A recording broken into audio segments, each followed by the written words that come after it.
All right, it's for real this time. This is not a test. This is not a test. This is not a test. All right, we're gonna play the intro. Purge is Get, in effect. yeah, give people some time to figure out what the hell's going on. Yeah. I got some shit to say. Yeah. Not bad. All right, talk your shit after the intro. We're gonna.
Hey, what's up, fellas?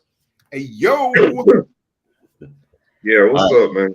Uh, What You done made this thing, then have to start on and start over, got people confused and shit. yeah, I was gonna call it technical difficulties, but that's Yeah, probably It's no quantum talking about it's all right, my brother, like you a civil rights leader and shit. It's all right, brother, as long as we keep marching in the right direction. My bro. Like, nigga, no. My good brother. Yeah, man. What's good, good with brother. you guys, man? How y'all been this week, man? Been good, man. Good, man. Good, man. Good. Pushing. Good. Real good. I do want to start this joint off, man, by saying rest in peace to the greatest musical talent or producer of all times. Mm. Yeah. It was For 90, sure. yeah, 90 and some change. Wow. I mean, just legendary. I mean, the greatest. No matter what genre you rock with, he's been in it. He was doing shit for Frank Sinatra, Michael Jackson. You know what I mean? If you think of like top 20 albums of all times, he probably got 3 or 4 of them in there. Yeah. Maybe more than that. Yeah, He's got to have more than that, man. He's been around for a long time. yeah. The highest selling producer of all times too. Yeah, I wouldn't doubt that. You can't even doubt that. Just He's going back to the 60s, right? Yeah. Oh no, like he's been around since the 60s, man. But just flat off, Thriller sold like almost 200 million copies. That's insane. Yeah, like people talk about artists like going platinum at 1 million and going like the superstars going diamond at 10 million. Like that's a superstar. That's Taylor Swift, right? I went back and look, man. In the 50s, 60s, he was getting through different genres, helping people that you wouldn't even expect, even white artists. Fact. Yeah. Like, he was like that 30 years before I even knew who the fuck he was. Way back. God damn. I look back like, damn, you work with that one, and that one. Damn, you was a part of that. You know Quincy Jones' son, QD3. He produced a lot of stuff on Tupac's last album, Against All Odds. After that, he started that damn he had a lot of DVDs out when the DVDs was popping. QD3 had a lot of entertainment. I had a lot of shit, man. QD3 is, yeah. And on top of that, on top of that, man, I remember there was interviews with Pac, and Pac was saying that Quincy Jones was gearing up to produce some of his shit. Oh yeah, Jesus Christ. Hey, dude, did y'all ever get to watch that documentary on Netflix, The Black Godfather? I know y'all saw that. Nah, I didn't. Oh no, I saw clips of it. It's like based in Brooklyn or something like that. No. It's based in LA, but it's okay. So Clarence Avant. Okay. He was best friends with Clarence Avant. Clarence Avant was the Quincy Jones of the business world on the black side. So they met each other around the 60s, and he's been doing deals. This dude would put together a deal in a field that he had no expertise in. They would just call him up. They say, "Oh, you better get Clarence Avant." This dude, Clarence Avant, they call him the Black God. He's a Black Godfather. Yeah. And he basically completed deals for Hank Aaron, just a whole bunch of people. I mean, you wouldn't even imagine who this dude is, but everybody calls him when they want a deal done. So he was like the more civilized Suge Knight before Suge became Suge. He was like a Suge. And he would go in there civilized. He'd cuss you out, kind of like BJ. Where did I get that?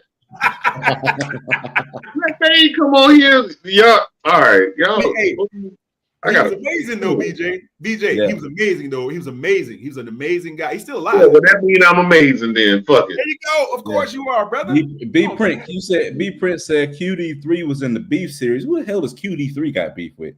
No, they made beef with DVDs. But he said DVD era, bro. That was his series. My bad. I thought you said he was in. Yeah, I remember that. I feel like I knew that. Okay. That shit was going through the hood. Yeah, QD3. I remember that shit. QD3, unfortunately, if not mistaken, QD3 offered itself. Damn. Yeah, unfortunately. Okay. I didn't realize that. I didn't even know that. I'm pretty sure he offed itself. I'll say allegedly, just in case I'm lying, but I'm pretty sure. Here, let me just look it up real quick. QD3 producer. I didn't hear about that. I didn't know that, man. So much been going on over the years, man. It's kind of easy to get, especially if it was in the early 2000s. Shit. Yeah. Yeah, I didn't know about this one because I mean he was making beats. He was making a lot of beats for Death Row. I just remember. I don't think he made a lot for Death Row, man. Like the producers at Death Row that Pac messed with, no one else messed with. That's true. They used to call it like the whack room or whatever like that. So if you go look, there wasn't a lot of crossover. Tupac would just go fuck with a lot of, and I remember hearing one of those producers in the studio one time who did a beat. He was like, "Man, Pac fucking with me has done more for me than vice versa, man. Like nobody was really, you know what I mean?" Let me see if I could find QD3 real quick. Malcolm Cooper. That's the guy that made that Just Like Daddy beat, I think, that you're talking about. Yeah. Oh, you okay. So you saw that interview. Yeah. I did. Oh, here it is, QD3.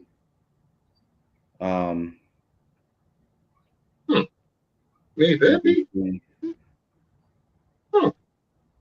Hey, if you guys haven't watched it, when you get a chance, go to Netflix and watch The Black Godfather. That was an amazing documentary. Amazing.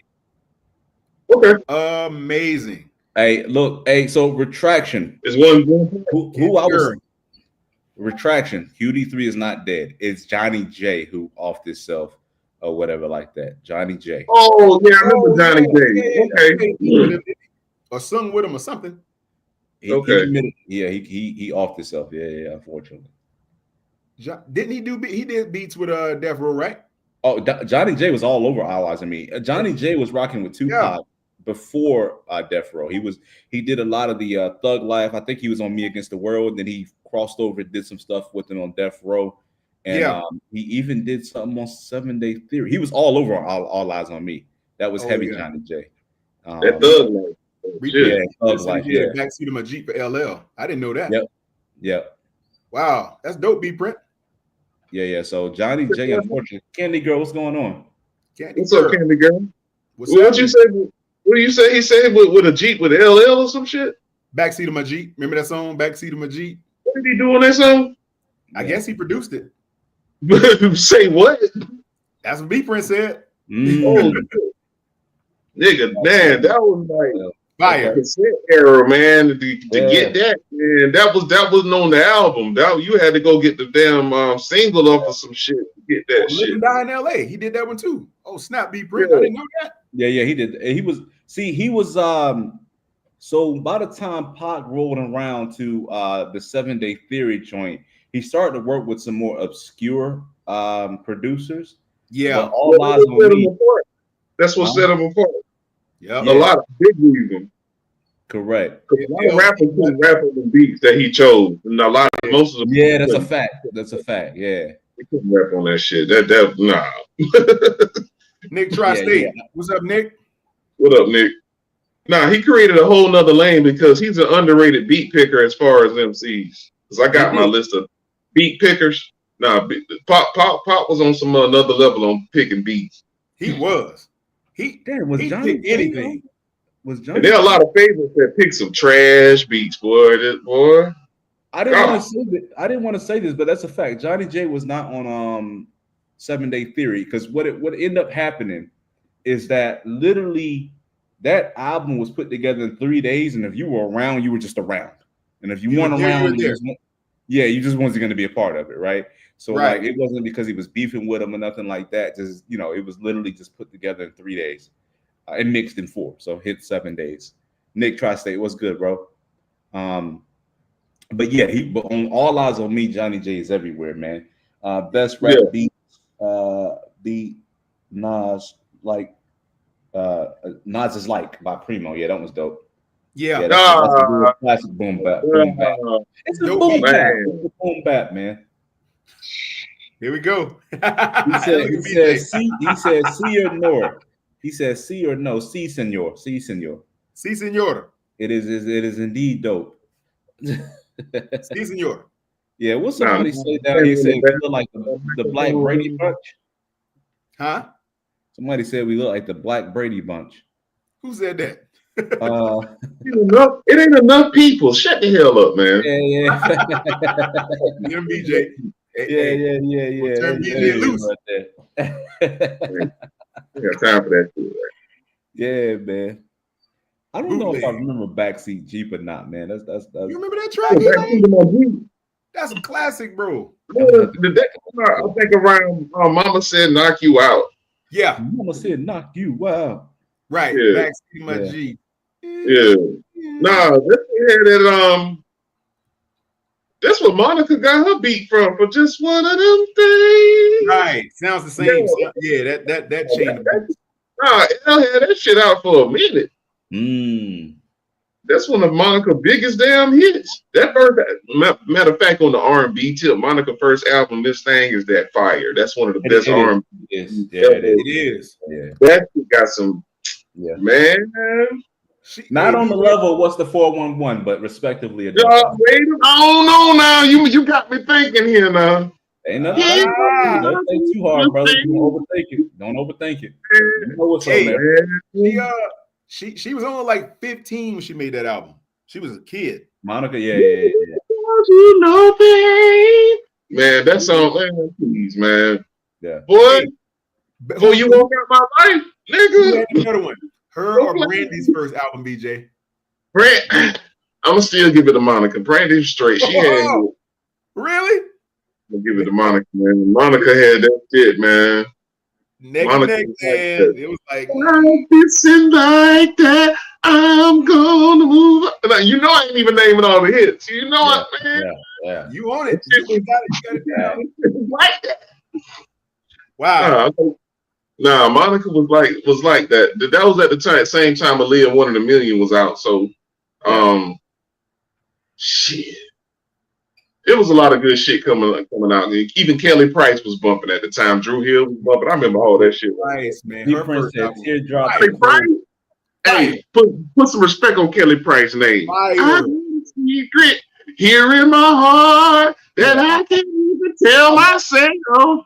Man, Yeah, I'm not gonna pretend like I don't just notice. I just know the singles. I haven't really never sat down and stuff. Look, man, go back to Kelly Price. BJ, she was a friend of mine. Yeah. I know the singles and stuff. Fire. Yeah. So we were so blessed back then, man. Sorry, we'll never have that era back, man. So my man B Prince said Teardrops and Closed Caskets, Nigga Nature remix. Those were all unreleased tracks, if I'm not mistaken. Are you saying those done by Johnny J? Wow. Yeah, those were all unreleased tracks. I think they end up making it on like Johnny J homework now. Damn, he slipped past me. It's damn. Okay, all right. What slipped past you? Johnny J. Yeah. Rest in peace, man. Unfortunate, man. God. Hey, how old was it, D-Lane? I could look it up real quick. You know, Johnny J did that joint in one of my favorite albums, my favorite R&B albums, John B, Cool and Relax. Ooh, classic. He did that joint. John B, he did that joint with lead single on that album. He did the well, they don't know, and then Are You Still Down with Tupac. Johnny J and Tupac, Are You Still Down? And then They Don't Know. They don't know what your friends say. That John B track? Exactly. Yep, that was Johnny J. That song, man. This dude got some major hits, man. Some pocket hits. But you wouldn't know. He tapped into that black tempo. He had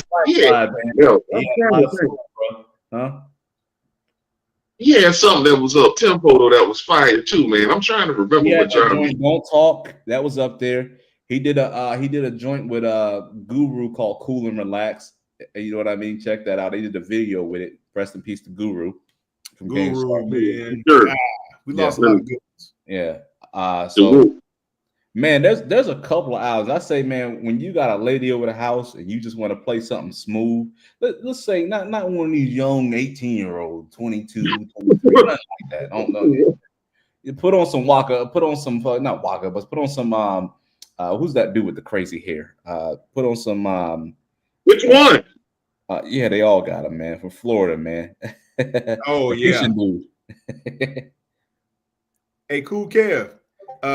You ever heard the remix, Renee? Cool Kev, that remix?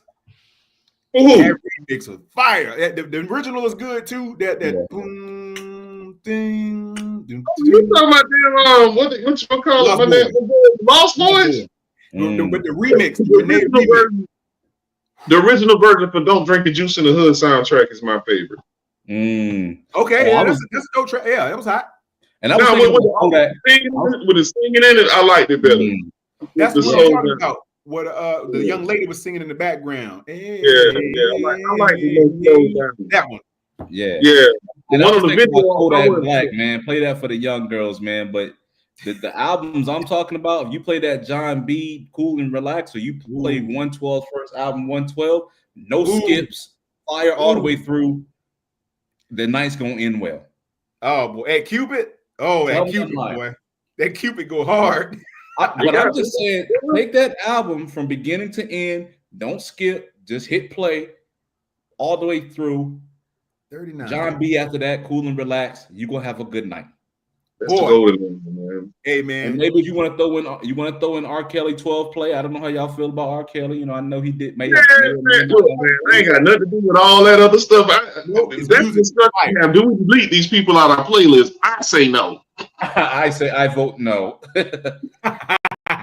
We made Chocolate Factory. A lot of people ain't gonna be feeling that shit, but fuck them. None of that.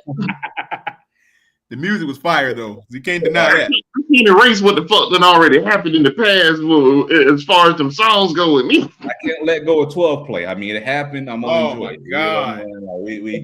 Hey, what's that song Elaine on 12 play?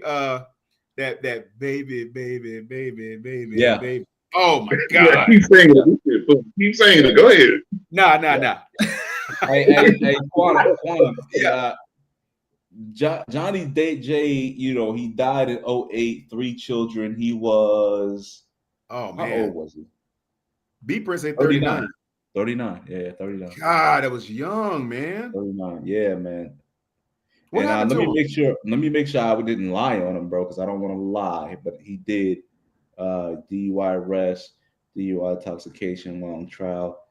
Yeah, he jumped off the upper tier of the prison in apparent, suicide. About 6:45 p.m. He was found dead 45 minutes later at the age of 39. What prison? He was in prison? Yeah. In Los Angeles. So while intoxicated on the imprisonment, while driving he went to prison for driving while intoxicated. Oh, so he a repeat offender? Gotta be. Not unless he got in some kind of accident or something. I don't know. Prison, yeah. If you go to prison for that, you definitely done ran over a couple people and they died. Yeah. He couldn't take it and jump. Huh? Dang. Yeah. I didn't even know that, man. 39 years old, man. It's unfortunate. All right. Can we get to something a little more positive? Goddamn. My bad. This is interesting because I never heard none of this. He did Nobody Can Stop Me. Yeah, he did Nobody Can Stop Me by Busy Bone. I actually like that. That was off Busy Bone. That's right. Yeah. You heard Busy Bone's debut album? Of course. That's one of my favorite albums. Really? Nobody can stop me. Nobody can stop me. Very, very, so many good. Yeah. BJ. I ain't gonna sing no more, BJ. Busy Bone comes in with the fast rapping, BJ. We're gonna have to use some lyric website to kind of tell you what he's saying. Yeah, that'll be fun. That'll be fun. If Heaven's Movie, man, that Busy Bone album, right? Fire. There were so many good concepts in there, but the album fell short because Busy Bone turned in the album so late they couldn't clear all the clearances, so they had to cut a lot of stuff. So there's like partial songs up there, and where he was going was so fire, man. I loved it, man. Like definitely one of my favorite members of Bone Thugs and Harmony. Well, my favorite, him and Flesh. They're my two favorite. Bone Thugs and Harmony is my favorite rap group of all time. My number one favorite. Number one. Well, Flesh ain't hardly ever there though, but Flesh was in prison for 10 years. Yeah. But when he got out, he's been there ever since. He's never left since then. He got out in 2010? Yeah. But definitely Crazy and Busy. Definitely one of my favorite. 3 Man just hit 2-3 straight. Just a bit. Yeah. Huh? He said something about Trey Man hit 2 threes. Yeah, he hit 2-3 straight just now. Just to know what's going on. The Hornets is gonna be a problem. I'm leave it alone. The Hornets gonna be a problem. I'm done with it. That's why I ain't saying nothing. That's why I'm saying. I'm just gonna be like, don't act like I ain't said nothing before. I just need, proof. My man Cool Kev said John B and Pop made dope records together. Yeah, they made only 2, right? They did Are You Still Down? They did part 2, I think, if I'm not mistaken. Yeah, that's true, B Prince. Stanley and Stephen Howes, the Howes brothers. Stanley is the oldest, they called him Stack, and Stephen is the younger one. That's Lazy. You said Lazy and Flesh are brothers. They are. I know that or not? I may have known that. I don't know. Yeah, and Wish is one of them cousins. Cousin. Okay, that's the only thing I knew. I didn't know they were brothers. I figured there were so many of them. I didn't keep up with it because they weren't in my region. Yeah. So I can tell you their whole background and everything, brother. I've been knowing it for 20 years. I put Bone Thugs ahead of Wu-Tang, bro. Me too. Yeah. That's just me. Yeah, I mean, as you talking about as a collective? Yeah. Way more hits. Yeah. I don't even give a fuck about hits. I might put the Dungeon Family over both of them motherfuckers. Even the albums, bro. Like even the albums, bro. Yeah. God, boy, so much good music, man. Yeah. Because I know they ain't fucking with Dungeon Family. You can get the fuck out of here with that. It still didn't sell more than Dungeon Family. I mean, Dungeon Family still didn't sell more. There's no way. It's not even close. Because they ain't got nobody that can fuck with Andre. They ain't got nobody that can fuck with Big Boy really like that. Ain't nobody. No. I can throw a Cool Breeze in there. They're gonna have an issue. Hey. So come on, man. Let's not. And then, I mean, if you want to do it, Future, if you really want to do it like that, but R.I.P. Rico because he didn't give enough. Yeah. Did I say this before? Oh, go ahead, Quanah. No, I'm just saying, remember that song "Watch for the Hook" with all. I was literally about to say that. I don't know if I said this before. That is one of my favorite albums, man. Not song albums, but East Point's greatest hits. Really? Huh? Oh, Cool Breeze, East Point's greatest hits for real. Yeah, you said Over That? Cool Breeze is dope. Yeah, that album. Yeah, I don't think I've heard the album, but I remember watching it. Okay. Nah, because that also I got people who still on parole. I got people who's on house arrest. I got people who I might have to listen to it. I got people who good album. That's the one. That Watch for the Hook was straight fire. No hook. Oh, dude. That Dungeon Family, man. If you throw in Slim Cutter Calhoun, that's one people don't even think about. Slim Sleepy Brown. Dude, Sleepy Brown. Sleepy Brown. Oh, he was back. He was around the early days. I just remember him coming up with that. Dude, I'm gonna give y'all some free game real quick. Get your pencil pen. Yeah. And write down Sleepy's theme. Their debut album. It's called Sleepy's theme. It's Sleepy's theme. The Sleepy Brown shit. That's his first damn album. Yeah. Nigga, that's some of the best R&B that never got heard in the world. I know, man. Sleepy Brown was slept on. I tell you some shit is like the best R&B you ever heard. You never heard. Believe me, because it came around the time Outkast was popping. That's the weird shit about it. Yeah, a lot of in the background. Damn. My man said, y'all hear the Tropical Reasons mixtape, a remix by Prince? No, I don't think I have. No, I never heard that. He said, B Prince said, I got that album, BJ. Love you guys, but he said, love you guys, but you can have all that music. All right, Sammy in West Virginia, you got to explain yourself, man. He a jazz man. That's what it is. Exactly which album is he talking about? Nah, he says all that music. He doesn't listen to any of it, sir. I need we'll get off of this in a minute, buddy. It's okay. It's okay. Now, well, tell me what's in your. Give me 3 things that are in your playlist, sir, right now. Like, what are you listening to? Oh, this gonna be good.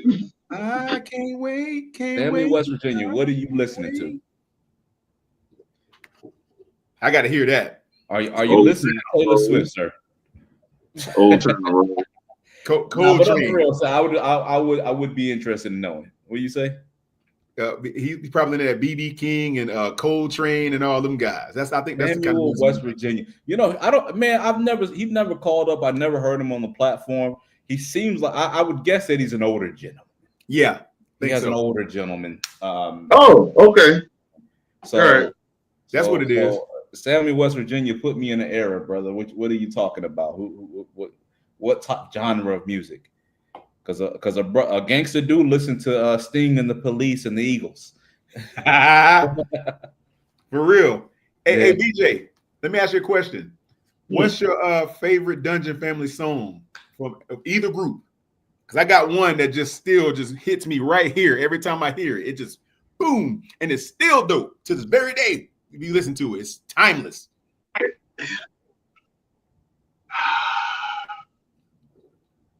You got to exhale on that one, Elaine.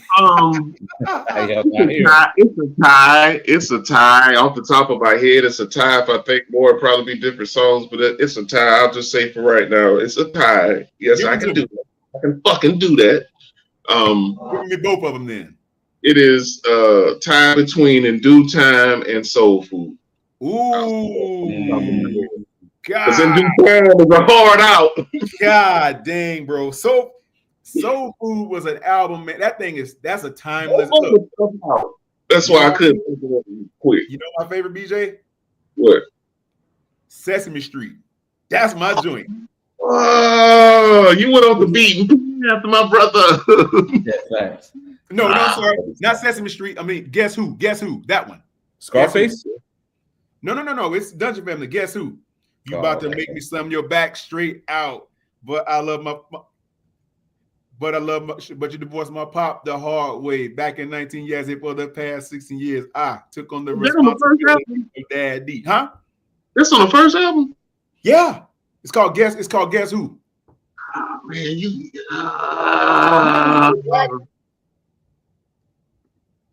oh my God! I know you've heard that. I know you heard it. I'm just the way you rapping this shit, nigga. Yeah. Never represented how I feel. Never left I'm me. fighting for our spirit and mind. I remember that. You don't remember that song? Guess who? I remember that. Guess who took me in before I started driving this Benz again and again? Told me not to, but when I did, guess who beat the dog spit out of me, kid? My mama don't play. I had to pick the switches. You remember that, man? Cujo? Oh, I had to speak the switch. On, man. That verse not make me cry every time I listen to it. I can relate. Yeah, I think that might be fighting for our spirit and our mind. Oh my God, that song. Now, man. what I tell you guys about SAMU West Virginia, I remember that shit though. Cause he said that shit slow. Shit, nigga, I had to pick the switches. Exactly. No. Exactly. You like the mother? Okay, I got you. Nah, that album was very underrated. Be printing those up. Man said that Goody Mob Soul Food album, Cell Therapy. Boom. Yeah, Cell Therapy. That was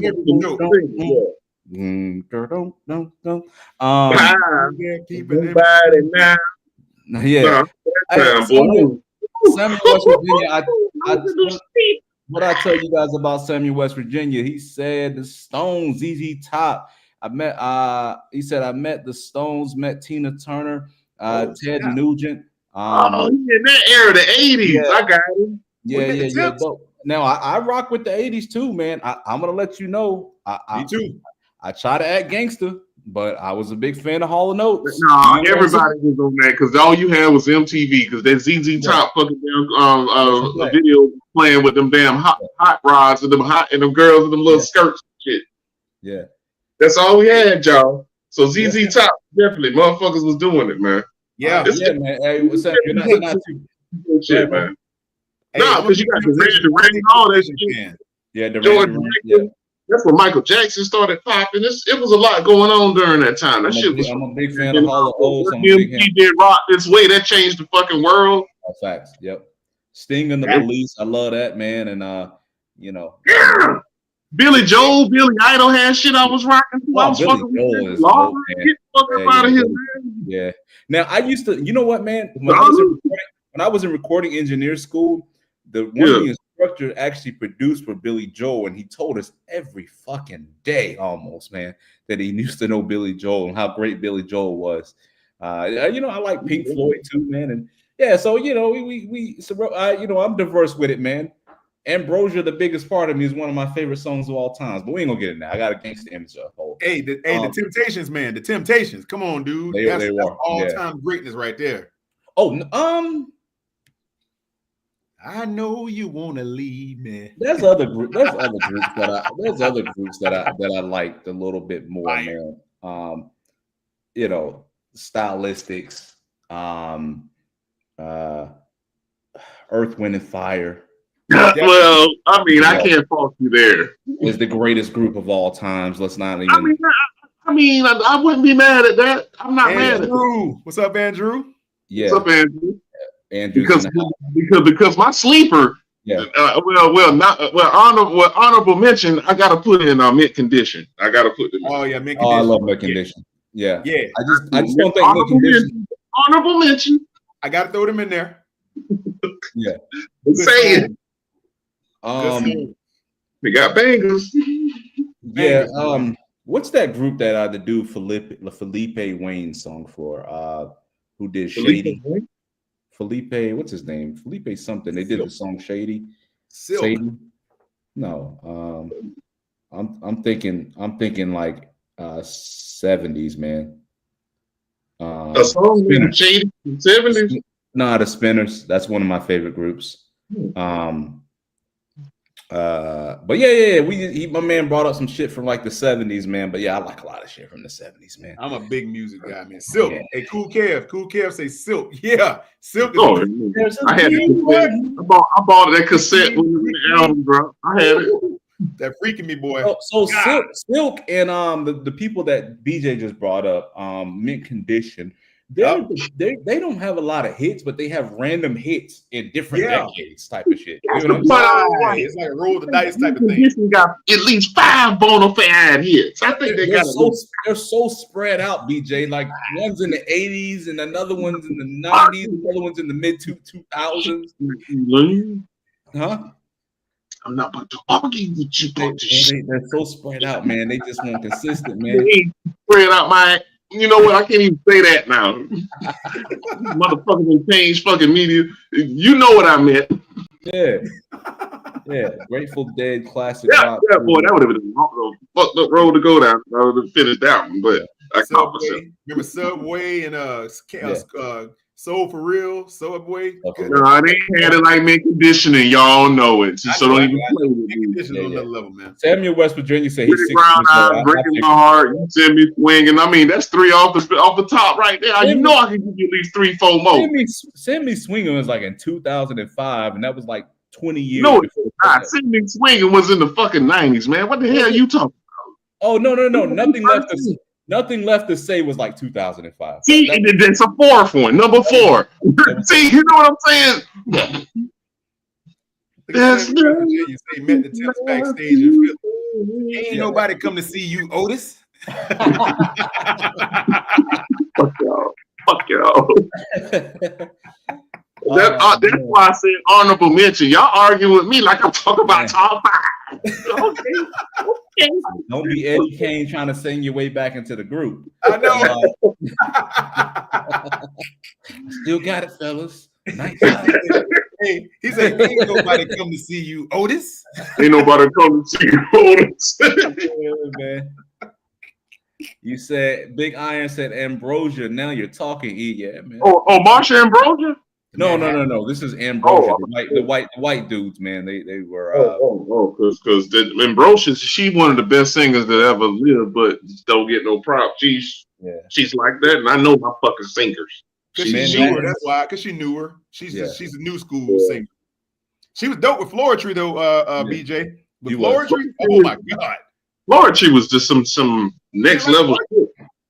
It was some next level shit. The world wasn't even ready for them. I'm telling you. Every time. They had some bangers, boy. Floetry was dope. Man, they did that song Butterflies before Michael Jackson. I think they gave him that song. They did. They wrote it for him. There's a demo track of it. Wow. Yeah. No, them girls are talented.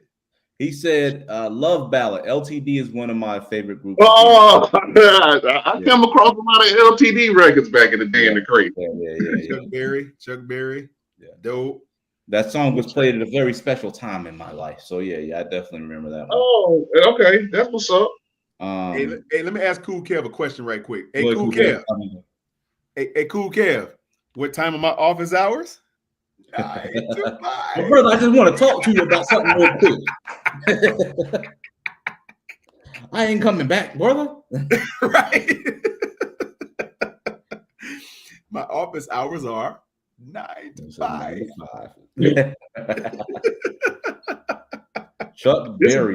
Come up every week. My man said, my man said Chuck Berry. Y'all know, you brought up Tina Turner, man. You know, Ike Turner is actually credited for writing the first rock and roll song, Rocket 88. So he did a little bit. He did a little bit more than whoop ass, man. So shout out to Ike Turner. You know, great entertainer. You know, what I mean, great ass whooper, man. I mean, he did it all, man. That's tough, Elaine. Look, man. Boy! Let me shut the fuck up. I'm just gonna shut the fuck up. I started an interview after the "What's Love Got to Do with It" joint came out. Boy, he did not help his case, man. He said he used to beat up Tina Turner for walking around looking sad. He used to ask her what's wrong with her, and she would say nothing. He just beat her up. God, he said that? Yeah, dude. Back in the day, they was crazy. I saw an interview with years ago with Rick James after he done got out of jail. And the lady asked him, I heard you had domestic violence. Yeah, you know, I had to slap around a little bit, you know. God dang, they just say it like it's better back. Like back in them days. When that CNN interview with fucking James Brown with that lady, that shit was crazy. That shit was bad too crazy. I said, this nigga high as hell. Yeah. Yeah, they were Mike all was a lot of that was going on, man. I mean, was it the no? I don't want to lie. It was wild, Blade. It was wild because it wasn't no room. Nobody knew the limits. Yeah, Ike was a monster. Hey, he was a monster. Yeah, Big Iron. Andrew say he was a monster. He was. The dude was crazy, man. Yeah. You done ruined the perfect good automobile. I was gonna lie. I was gonna say Marvin Gaye was beating on Tammy Terrell, but no, he wasn't. That's a lie. Yeah. It was like her husband or something was beating on her, and she just did songs with Marvin Gaye. Yeah. So, yeah. Look, I don't know. I wasn't, Yeah. I don't know. My man said the Whispers. Now that's a group that got some hits. Yeah, the Whispers had got some. They got that joint Lady. That's one of my favorite one. What's the one that Lady? Won't you do that for me, lady? With the heavy the pianos or whatever to it. Oh yeah, dope track. God, they got Rock Steady, and we begin to rock steady.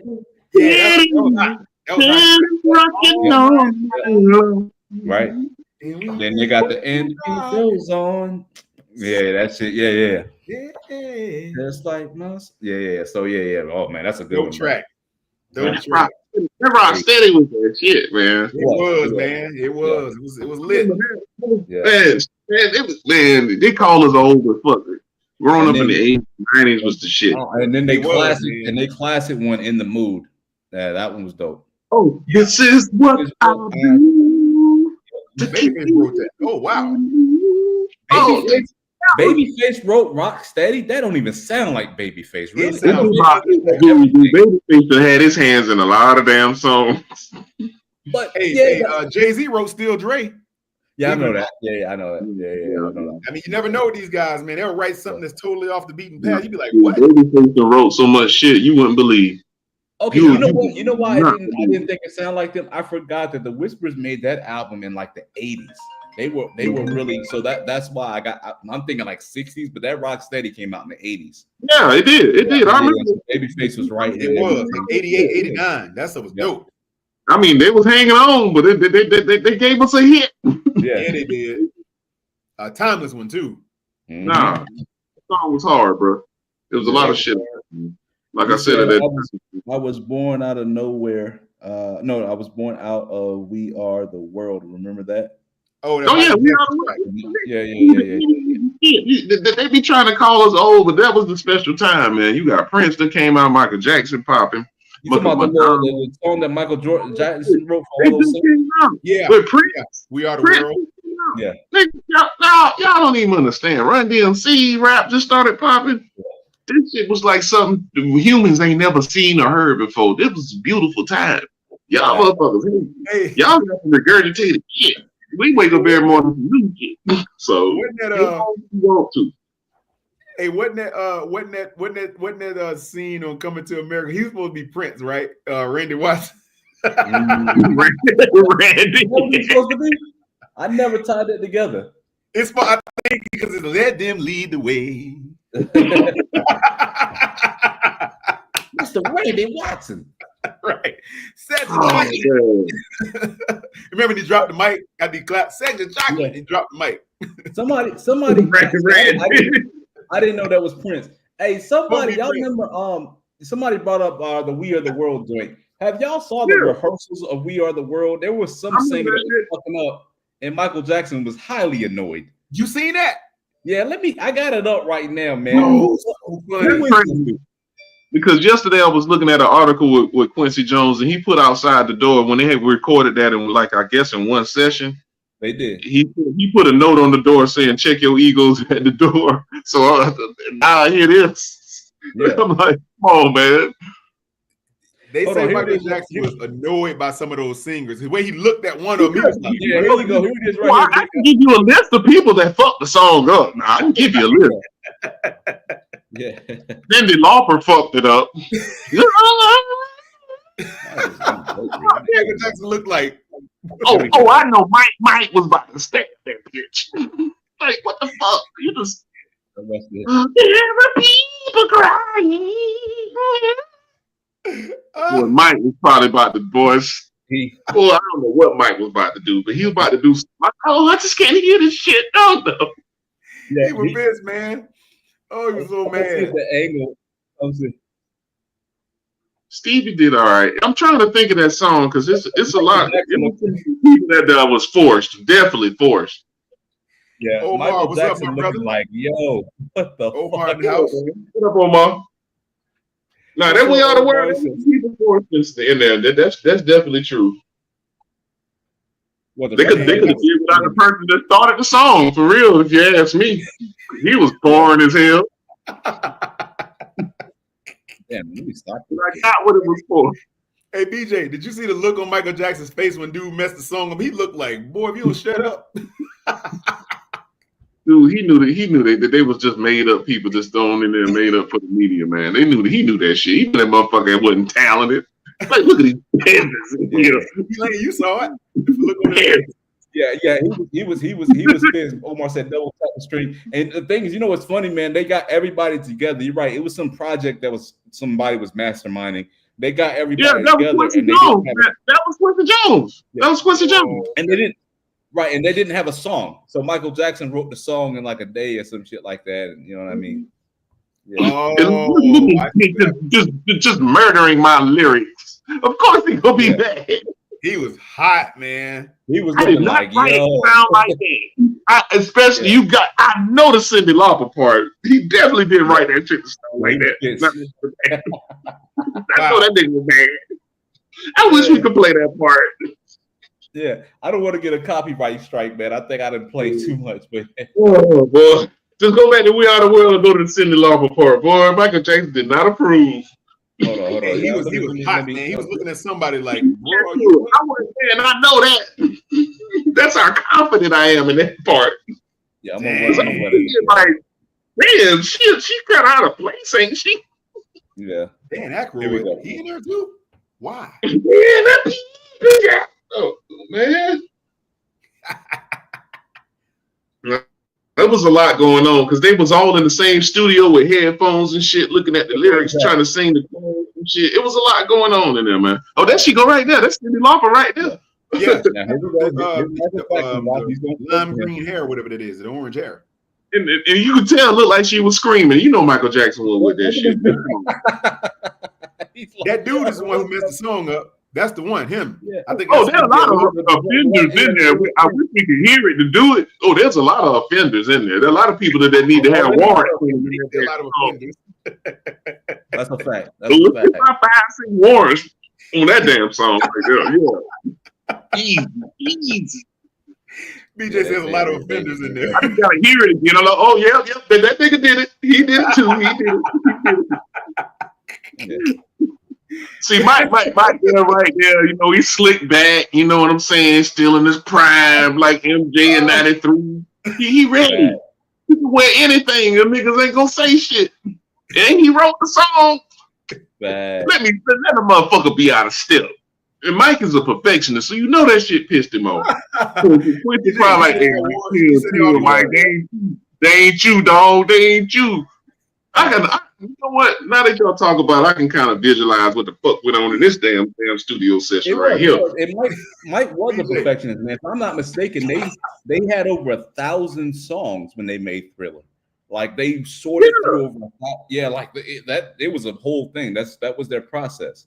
He said Quincy Jones had the damn beat and shit and all that. I saw that shit the other day, man. I'm like, damn, he already had the beat and shit. He's like, what the fuck? You said the 5 offenders you said they all going to jail. They got warrants, the 5 offenders. There's some offenders in the song. But they were there for the popularity and shit. Oh, man. Could you pull up the list of the people on the song, Elaine? Because I remember the shit. Yeah, I'm about to pull it up. My man said Quincy Jones passed.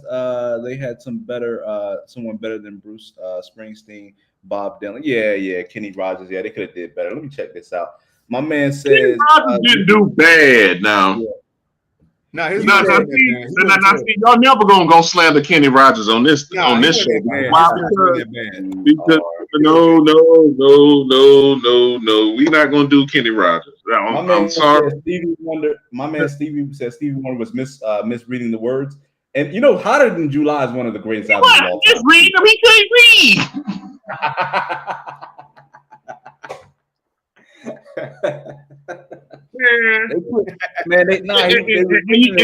Hold on, B-Lane.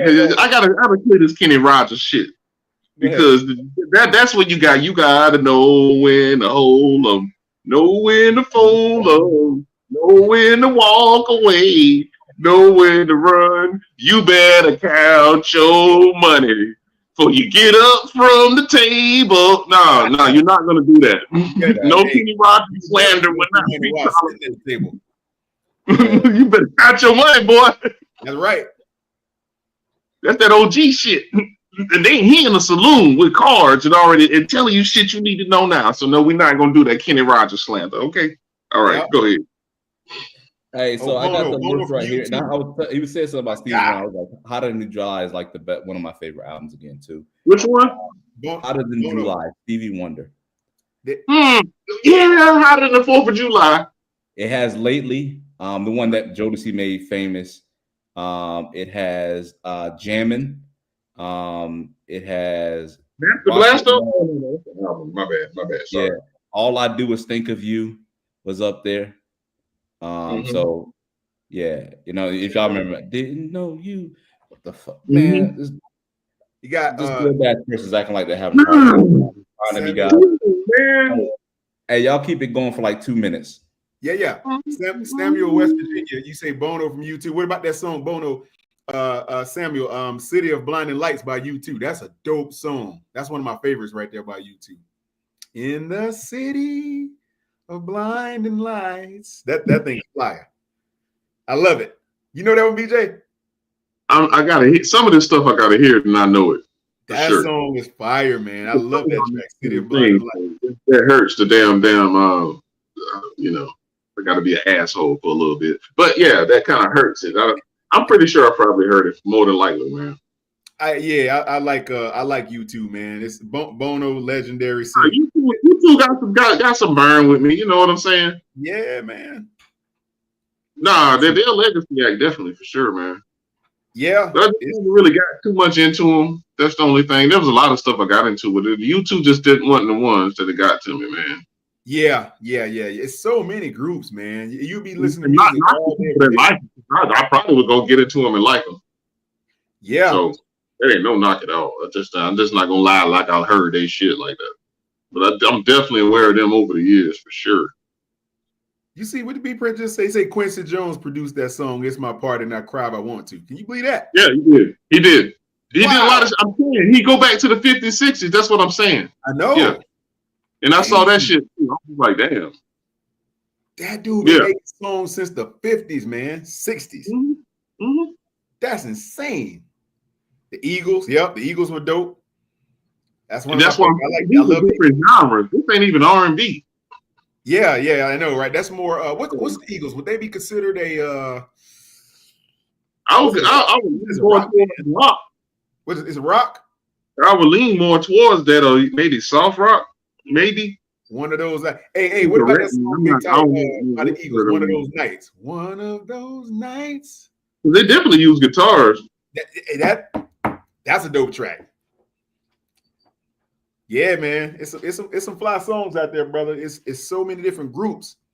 I mean, Aerosmith had a lot of shit. The Hood was on a lot of Aerosmith. A lot of people don't know. The Hood was on Janie's Got a Gun.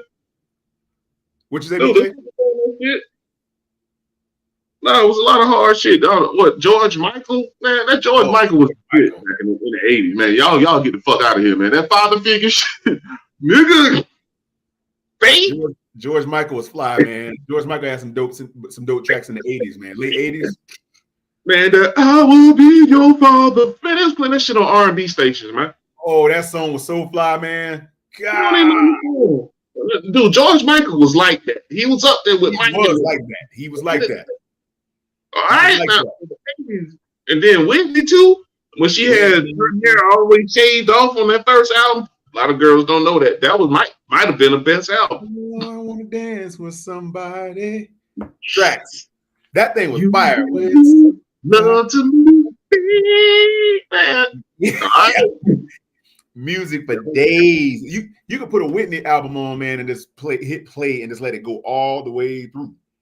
Like your Anita Bakers and all those, man. Hard out, bro.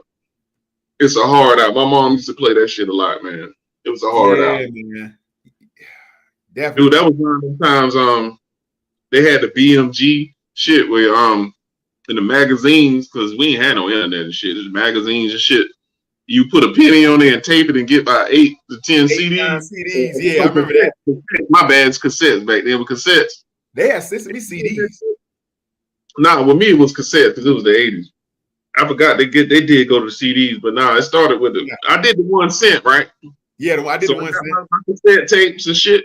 Yeah. And the lady was like, "Nah, you got to pay the membership." My mom was like, "Nah, y'all had it in the magazine. Mail a penny on there, and they had a circle for you to take the penny on there and mail that bitch back in, and it'll send you about 8 to maybe 12 fucking cassettes." I did the shit.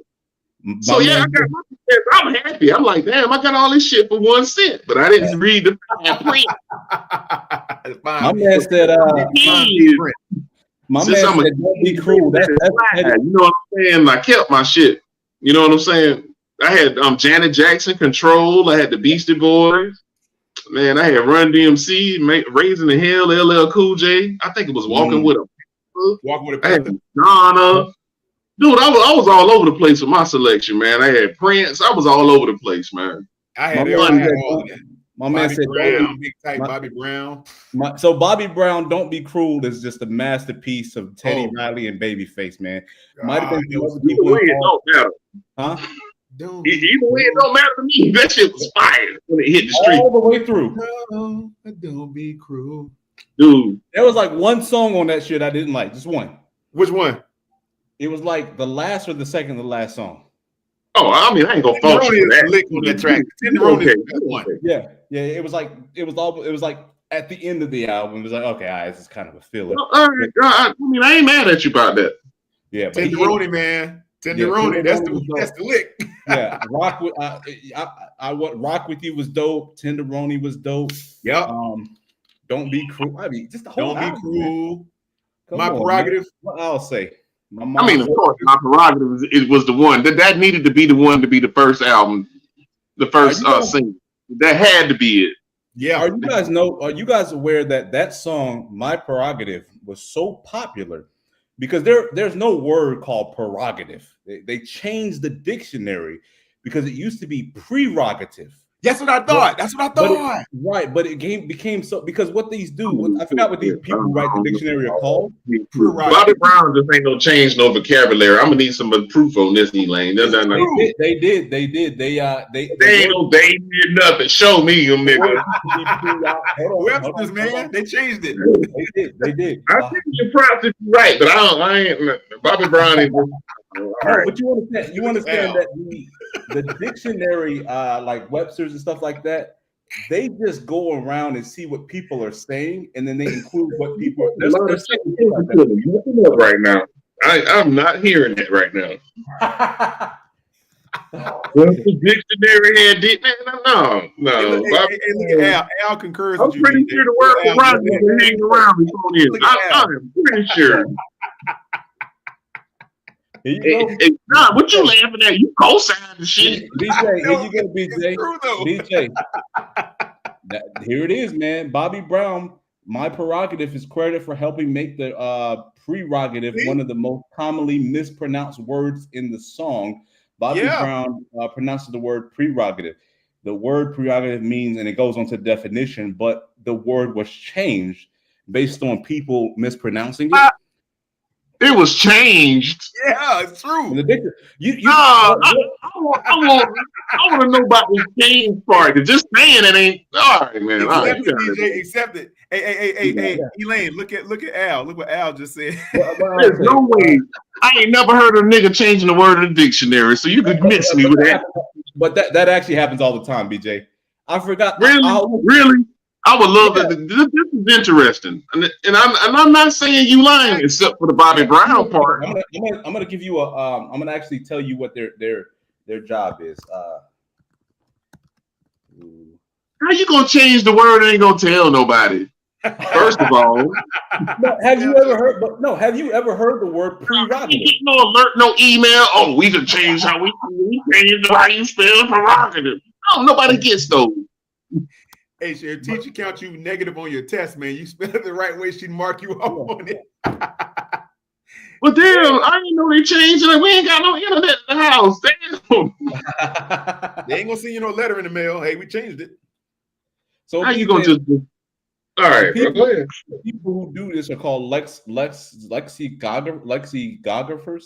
They basically are the people that go around and see what dialect people are using, and they update the dictionaries based on, you know, the words that are used. English is a very fluent thing. You know what I mean? Things that people said in the early 1860s are not said today. Words and definitions change, and that's what happened most recently. It's one of the really cool recent examples of it. People will pronounce prerogative so much they change it to prerogative. Oh wow! I didn't even. What did I say? My mom played Luther Vandross new edition, like new. You know what, man? When your mom on a Sunday day is playing soul music, just get out of the way because she's cleaning. She's gonna ask you to do some shit pretty soon. That was what. Go grab that mop. Just get gone, man. Just leave. Go get the mop. Al, you seem like you. Al seemed like he's a seasoned gentleman. You got a mother that played Luther in the house. That's. Yeah, you definitely in your mid-30s. Yeah. You ain't got to be in your 30s for that shit, man. Yeah. Song says prerogative, and that's what everybody say. They don't say prerogative. They say it's your prerogative. Yeah. That's what get everybody. So it's the pronunciation. Enunciation sounds one way, but the dictionary always said something else. Right. Al, before Bobby Brown, dictionary back then, but I will go back to my world book when I get back home. Yeah, actually, go listen to Teddy Riley. I'm a and Teddy Riley said he intentionally mispronounced it because prerogative just didn't sound right, and he just come on, man, the case just stacks against me. God damn. Teddy Riley said it used to be prerogative, but we actually it didn't work in the song. Going my prerogative. All right. You win, nigga. You win. All right. Content anyway. You gotta have somebody push back. At least I wasn't thinking it. I wasn't thinking it. Talking smack. Real. Yeah. But, yeah. All right. Yeah. All right. I didn't know that one. That was good one though. I heard that maybe back in like the 90s. Yeah. Because it wasn't a word. Because I think when they said they made the song, they were actually researching a word that people rarely use, and they came across prerogative. Right. Dude, being honest with you, the most talk around that time was media's going crazy about him gyrating his hips on the video. That was all the talk. Yeah, that's what got the attention on the BJ. He showed out on that video. Hey, Bobby Brown was electric. He was crossing some lines on that video. They still played that shit though. They For real. He crossed some lines. I'm like, y'all gonna let him do this? Yeah. There's stories about him being on a tour bus and they would pull up beside somebody in a Porsche. He'd jump off and hand him some money and just take the car. Some wild stuff like that. Back then, I believe that shit. That's what I heard too. I heard some shit too. He said it on an interview. I watched. I was like, dang, he just pull over and just pay him cash for their car right down the freeway. Right then, I don't know, man. I don't know, man. Redman Boy said, y'all old niggas have vinyls, man. You know what, man? Redman Boy said, with vinyl, bro. I actually want to get into vinyl collection because you know what, man? That analog shit, that magnetism, man, that created just a sound that you just don't get with the digital. The sound is totally different. It's totally different. It almost captured like the energy of the room as they were recording it, man. Like all that magnetism they use to create the vinyls and shit like that. It's just different, man. But you using equipment that it was recorded on. Basically. I'll say fucking nerd. What's wrong with being a nerd, Al? Al hating right now. Al is hating. Al tripping, boy. Yeah. You're a nerd, that means you know some shit. So stop it, Al. Stop it. You stop it right now. Call me a nerd all damn day. I don't give a fuck. But back to that record shit, because I used to DJ too. I got stories about that shit too. But the sound on that shit, they call certain people audiophiles because they want that certain sound. Yeah, the sound with fucking coming from the straight from the turntable into the fucking damn receiver to your headphones and shit. It ain't no sound like that on no phone, no streaming, no nothing, man. You can't copy that shit, especially if you got for the exterior for some old school speakers like some tall ass Fishers or some Sony shit.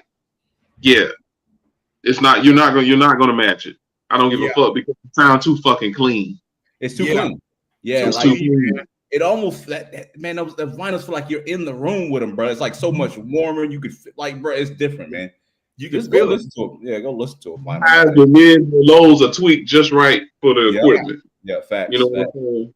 But you got all these different headphones with this noise cancellation and all these earpods and all that. And you can't make music and have a service to service all those different types of damn ways to listen to that shit. So you're gonna lose them. It ain't the same. So I'm really about to go back and buy a bunch of albums again, man. Me too, man. Actually, it was my thing. I want to make it a hobby. Just I want to buy, a record player and start hunting down some vinyls, man. You know what I mean?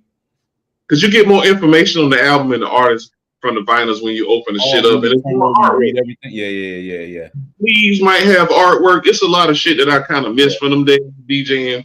That album, bro. Even the Outkast AT-Aliens, that shit came with a fucking comic book. Oh, that's some Funkadelic album was fire. I know that shit's worth a lot of fucking money now, and I don't have it anymore. So, hey, dope album cover too. That album cover. I had a rare album of fucking Outkast, of Crumbling Herb on one side and Hootie Hoo with classics. Fucking verses on that shit. Yeah. I'm like, nobody never heard that shit, but I just sold that shit, man. I was just like, man, I need to get rid of all these fucking records going to digital and shit. I'm not being stupid. BJ, what's your favorite track on AT-Aliens?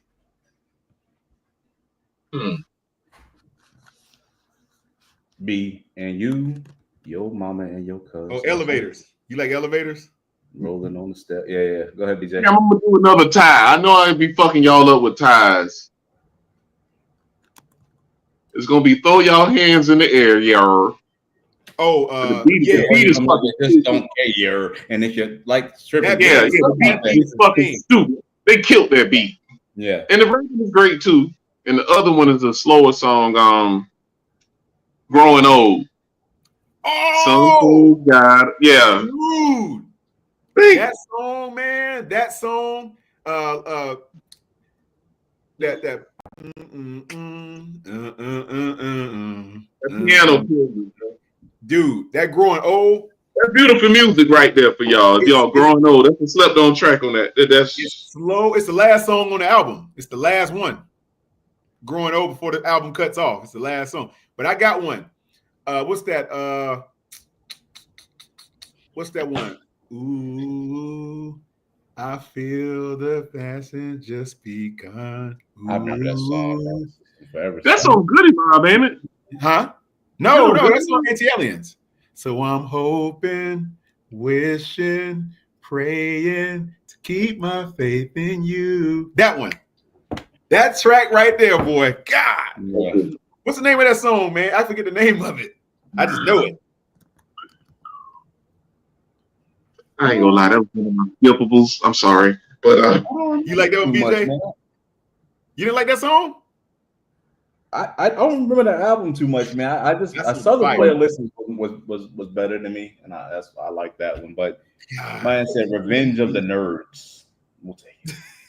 Hey man, we gave you your props on the old school music, man. Come on, God, that was a colorful movie. I was just thinking about that 2 days ago because I got some memories off of that one. And I'll say, I saw the album cut. Like not the album, but I've seen the artwork for it, like the cover, but I never watched the movie. Which one? Oh, Revenge of the Nerds. Oh yeah, that movie was crazy, man. Yeah, that's wild.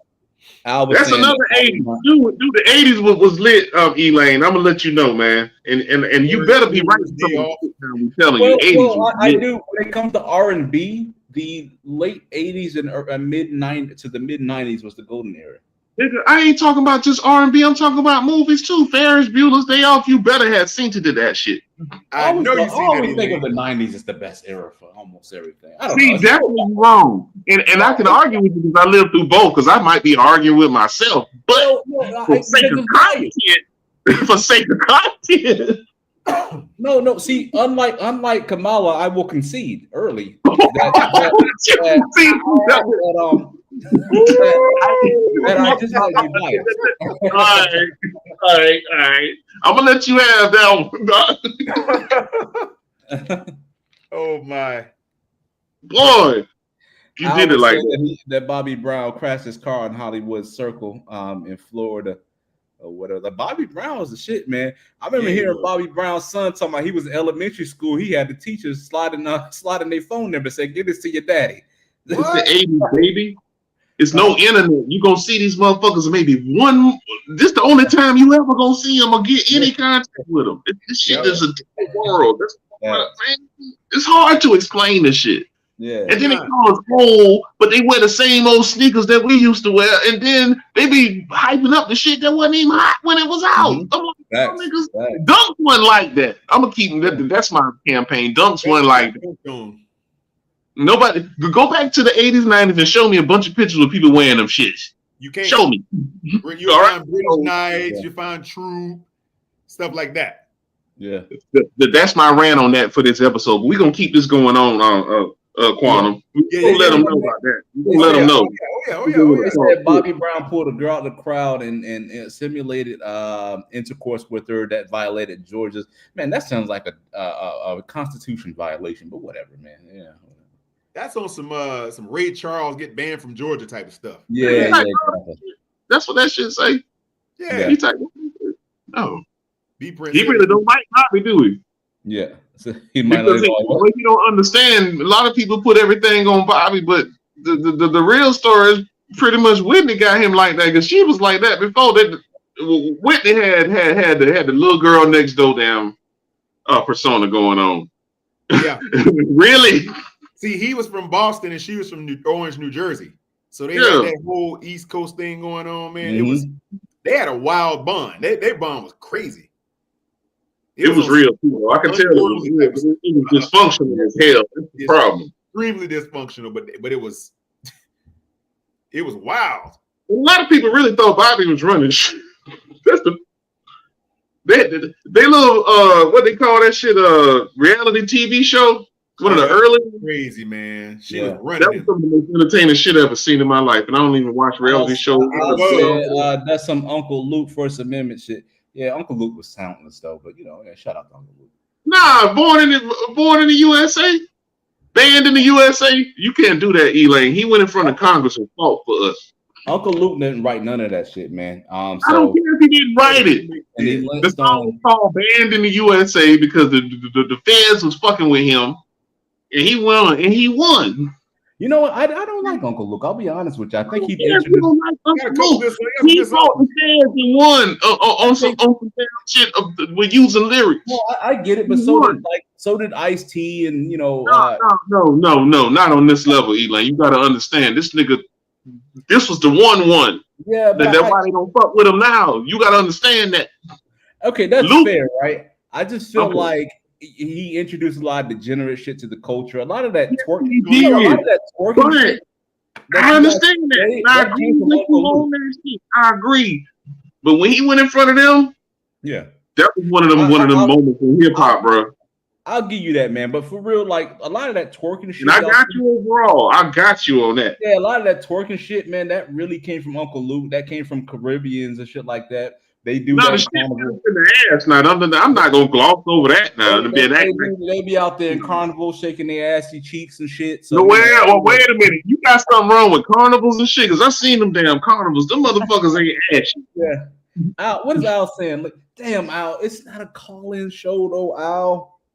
No, Al, just type some shit and we might respond. That's what you do, brother.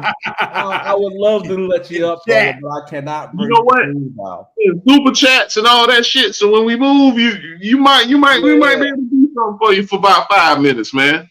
Yeah, might be able to do something for you, man. I made an exception for Fade because I roasted the shit out of Fade, and it was only fair that I let him defend himself. Right. But I'm sorry, brother. I'm sorry, brother. You said that was for the culture. Oh, you're talking about the Uncle Luke joint. Yeah. So, but all love though, all love, man. But I gotta stay true to the call in on the non 3 feet and rising joints, bro. I'll let you up, man. We can chop it up. Antonio, what's up, bro? Said what's up, Antonio? Antonio. They said they call it cocaine. Okay. I was gonna read this. He was talking about when he got arrested for those lewd acts. He went to jail. Got shout out to Al, man. Love you for that, brother. $5 super sticker. He was saying something about these fines are crazy, man. And he was saying, but what the fuck is here? It is. Said arrested in live performance. Brown immediately taken to jail where he posted a $600 bond. You know this was a long time ago. Yeah. 89. Which arrested? Who got arrested? Luke. No, this is Bobby Brown. This is the loot act. It's still the same. Okay, I'm used to that. So that was always in the news. Yeah. Back then. So okay. Yeah. Because Bobby was getting, man, I'm telling y'all, man, look at that career trajectory. When them two hooked up, they thought it was him. That was the crazy part. It wasn't him. Mm-hmm. It wasn't him. It was not him. He had a persona that you would think that, but like on that show, he was nothing like you actually thought he was in real life. Because the personality was more toned down than you thought it was. Wow, but it wasn't. Yeah. Yeah. But what was presented to the public was different than her. Yeah. She was the reverse. The yin and the yang. The balance. You know what I'm saying? She was bullying him. She was always bullying him around. And, and it's fun too. My man said, what about Big Cat quitting his show, Elaine? I got several thoughts, actually. Really? What happened? Yeah, Big Cat is either selling his channel or it will be deleted on January something. If you guys go to his channel, there's a scheduled live stream for his last show in January. Getting out? Yeah, it's gonna be like, I think he's offering the channel for like 10 grand, or like if not, he's just gonna delete it. Really? Yeah. Damn, man. He's talked about it.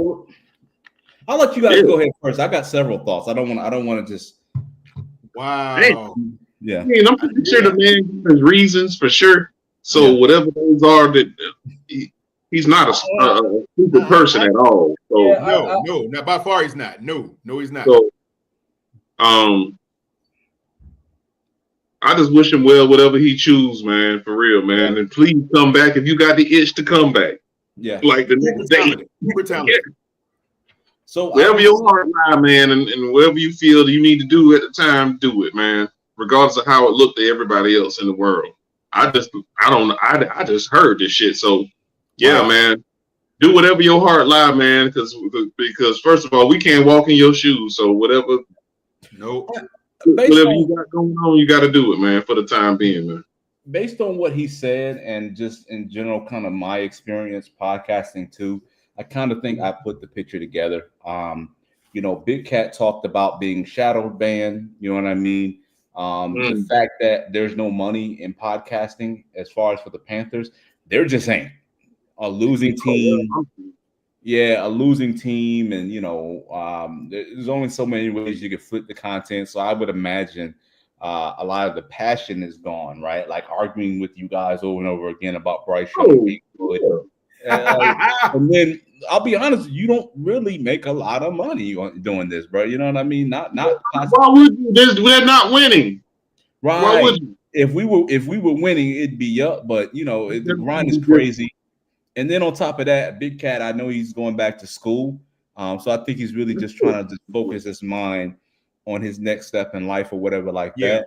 And because I know that school shit, man, it takes a lot of your attention, man. So. I will say, man, I wish him nothing but the best, man. I'm just proud of what he's done here. And I remember coming on to YouTube. I used to watch this dude, La Camera TV, used to watch Shellatron, and then Big Cat came up like kind of right after that, man. Right after that, to another level. Yeah. So shout out to Big Cat. Shout out to Big Cat, man. Hey, go off in your life, brother, and continue to do wonderful things that we know you can do, brother. Yeah. Hey, he's got the skill set, he's got the talent, he's got the drive, the ambitions there. And the humor, man, is like the humor is on another level. Yeah, funny dude. Yeah. So shout out, man. Yeah. I love to holler at it, man. Yeah. Yeah, man. For sure. That last well, he you know, he said that last show gonna be crazy. He said what did he say? He might show his ass, literally. Well, I can't support that. Oh man.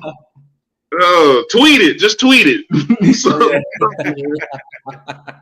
Throw the baby out with the bathwater for real. And then on top of that, man, I will say it's someone who's actually showed me a lot of love and support. They didn't really have to, right? I mean, generally, I do reciprocate that, man. That's the kind of person I am, but it's hard to find people that are like that. You get what I'm saying? Now, y'all hear me roast a lot of people, but there's a lot of love in my heart for people, man. There's a lot out there as I'm, roasting you. I love roast. I'm working out my own demons. It ain't all you trying to work out. That's true.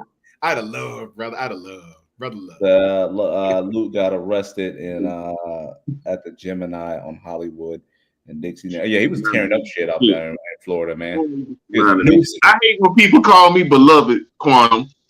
Who? I hate that shit. Well, beloved, don't call me beloved. Who called you that? Now, anytime when they started that shit 6 years ago. Oh, I get it.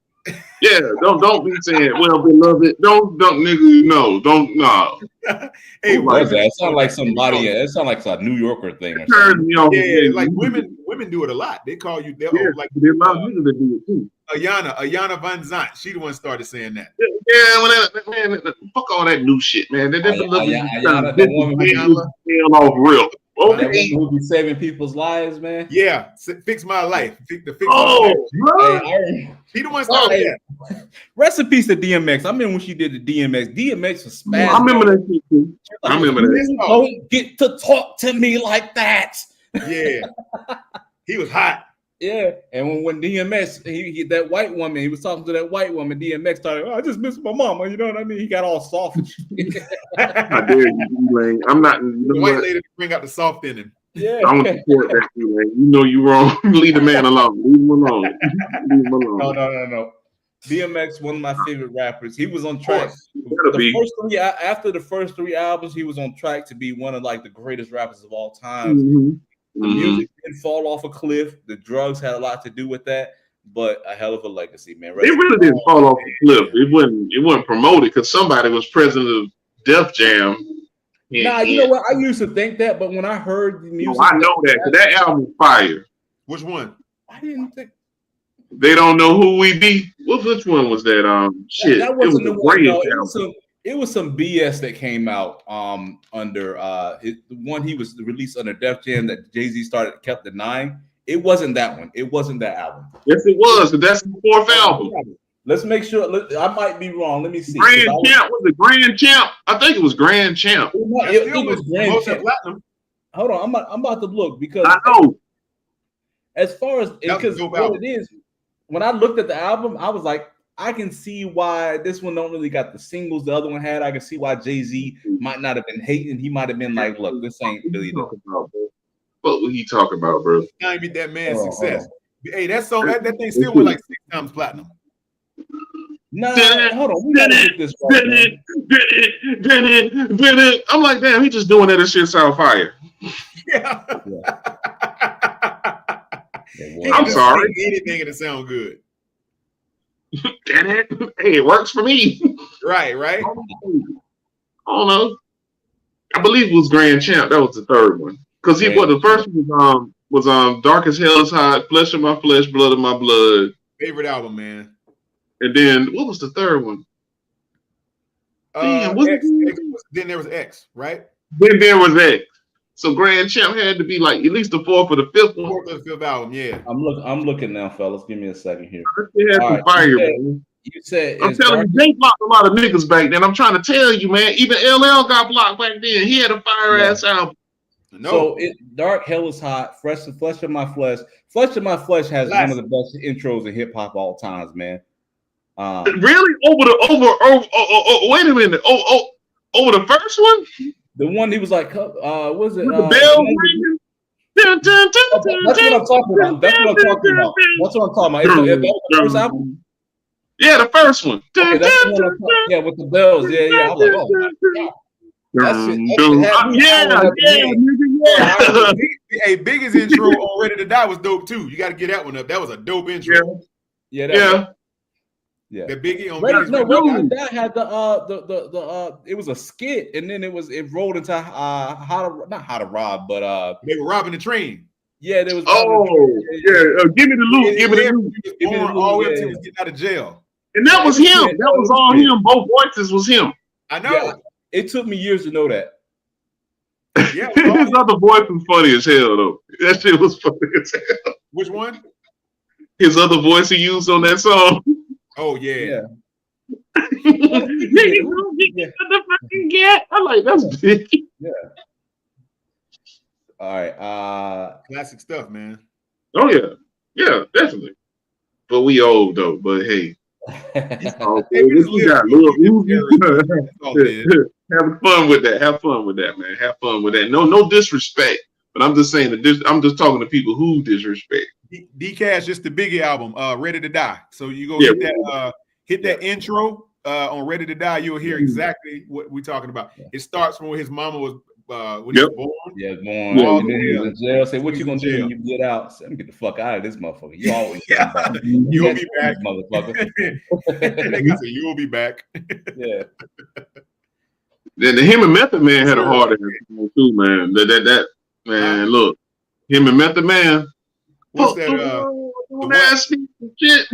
Because everything. Not the funk. Is it? Yeah. It's called the what? Was it the funk? The what? Yeah, it's called the what? It was the what? He did have a song called The Funk, and on the low, that's a hard song. Yeah. You know what's my favorite? One of my favorite joints up there is Everyday Struggle. It was one of my favorite. Classic. I don't want to live no more. So I feel like that's another repeat song on the low while you work. Yeah, the instrumental was crazy, real mellow. Yeah. Damn, you right. Dope, man. Hey, he said meth and pop. I mean, the only thing they on is got my mind made up. He had 2 texts. Yeah, facts. Hey, y'all know him and Puff got into a big disagreement where he almost left the label over his first single, which he wanted it to be Machine Gun Funk, and Puffy said Juicy. Yeah, that was the right choice. Machine Gun Funk is dope. Yeah. Now, I live for the funk. Yes. That's that sample from the New Jersey kid. Who was that crew that from New Jersey? Fuck. Oh, the Funky Child. They made the Funky Child song. Damn, Funky Child. You say damn. Yeah, because I live for the funk, I die for the funk. That's a sample, man, from a New Jersey crew. BJ, you know, my thing is this is where I see DMX starting to fall down was Year of the Dog again.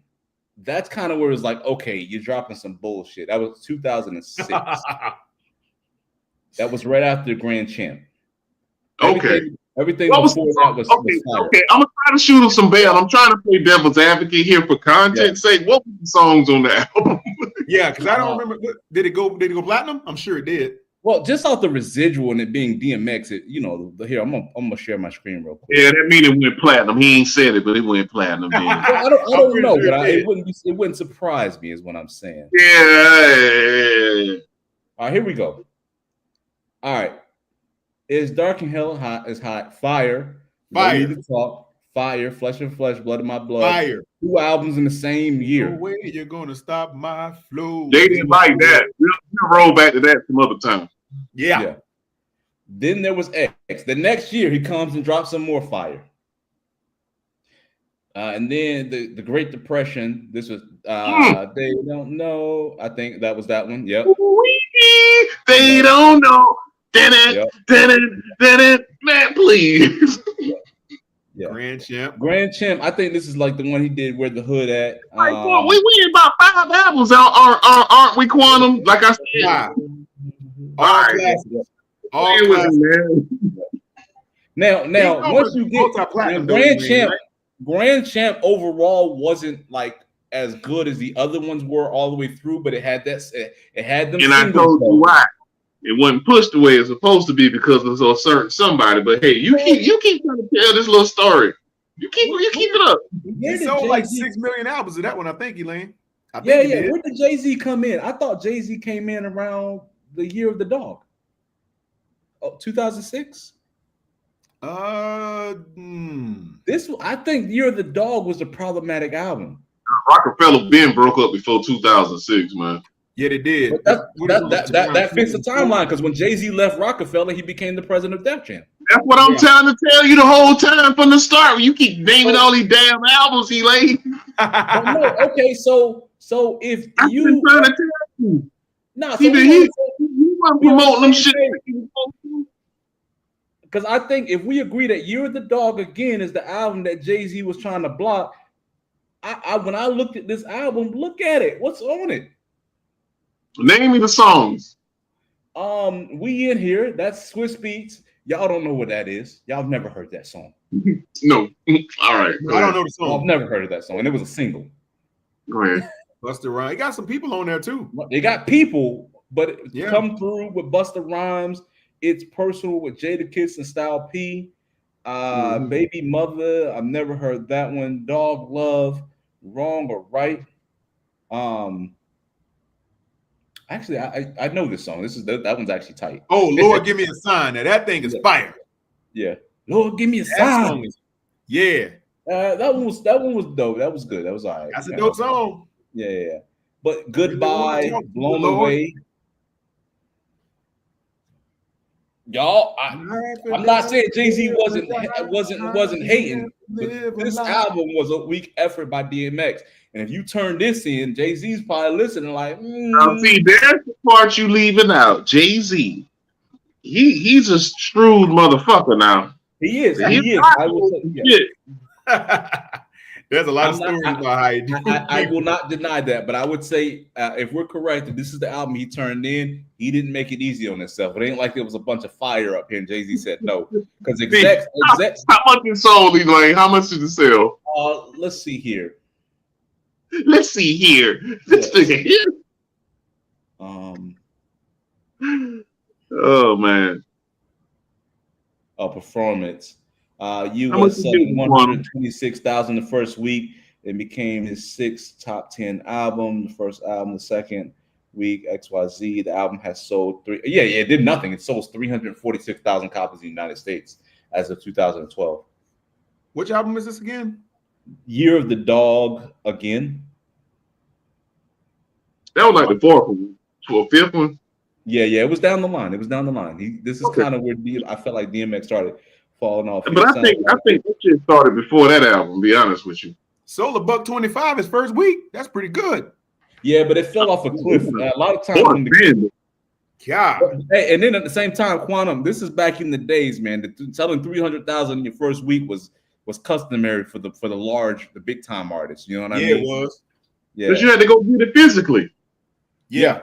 Yeah. You had to go get they use SoundScan to register the purchase. Yeah.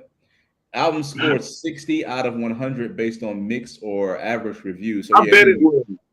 They done broke the man down by that album. Man. That crack smoke broke him down. It wasn't crack. It wasn't crack because the album before that, your boy broken.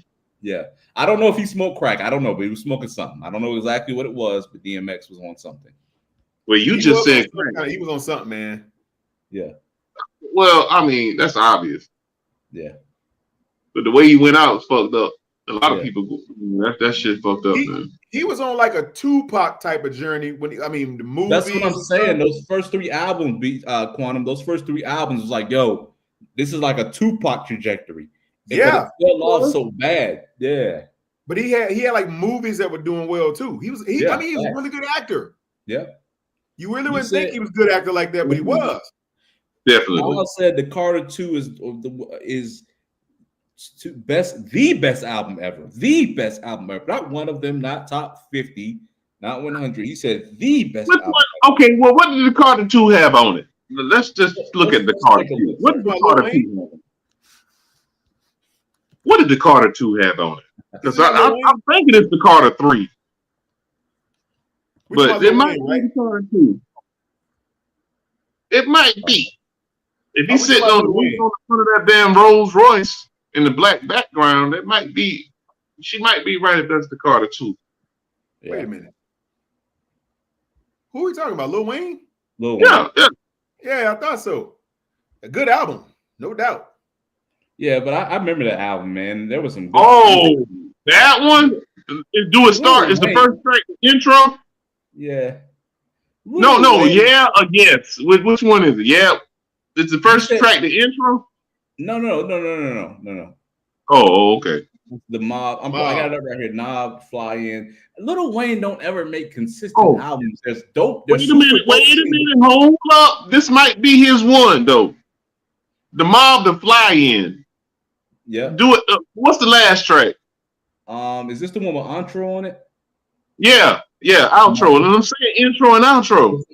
No, it's not. It's not the one. Okay, that ain't it. It's got to be 3 then. It's like Carter 3, Carter 4, something like that.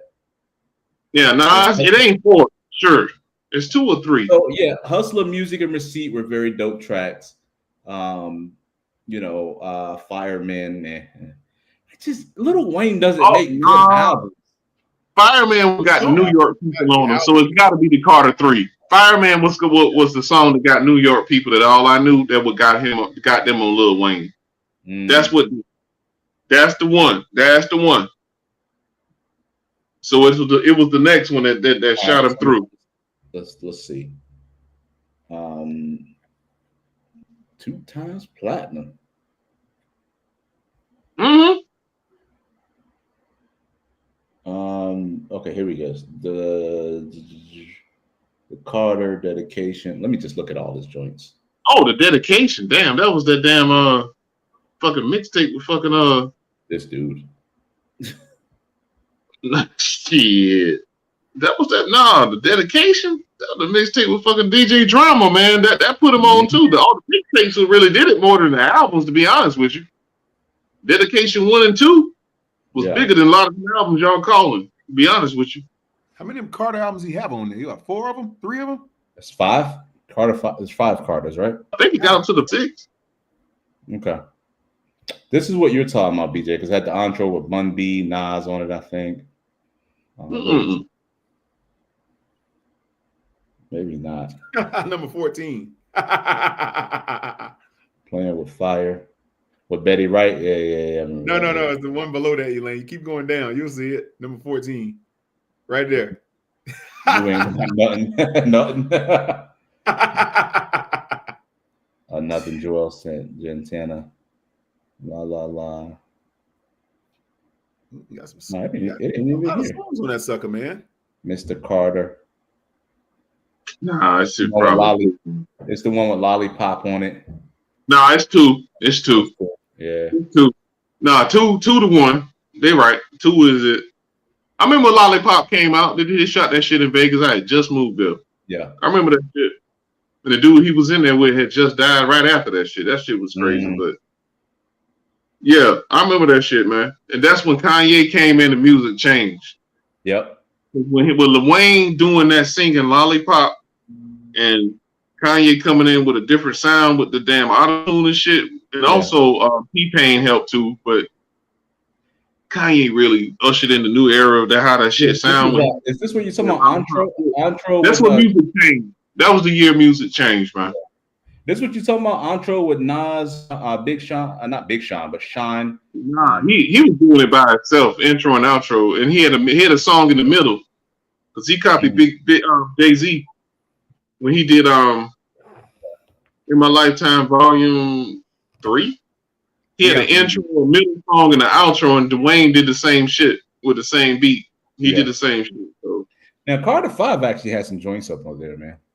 Yeah, straight. Mega Man, 6 foot, 7 foot. Got hits. It's just my thing with him. He never had a cohesive album and never had a song like just saying how you as a person, talking for the community, and just being real with what's going on. Because he had all the leeway to do the shit, he just never did the shit. Right. He never got deep. He never diverged. As far as ranking, dude, there's no way you can tell me Kendrick ain't got better music. I don't give a fuck about hits, but better music than damn Lil Wayne, because he touched all bases on a lot of shit, man. So, and I'll be honest, man.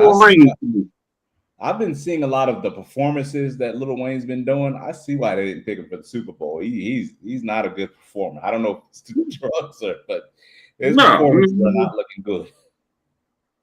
Not compared to the one damn Kendrick did this summer. Not compared to that. That's not even close. Yeah, facts. He's just standing there in the circle with people. Yep. So it's like, I already knew that, but hey, I mean, he got hits and shit, but he don't touch as many people as fucking Kendrick Lamar do. I'm so sorry. Nah. Al said, I remember being in Maryland at a club. Got money, you know it, take it out your pocket and show it, threw it. Are you saying you was in the club and people went crazy when that joint came on?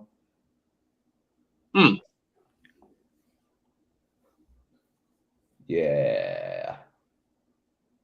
I see why they didn't pick him for the Super Bowl. I ain't gonna lie, man. He's just he seemed he seemed a little bit off kilter doing his last performances, man. It's like he was kind of like out of his mind or something. Like he was on something. Like what is it all about?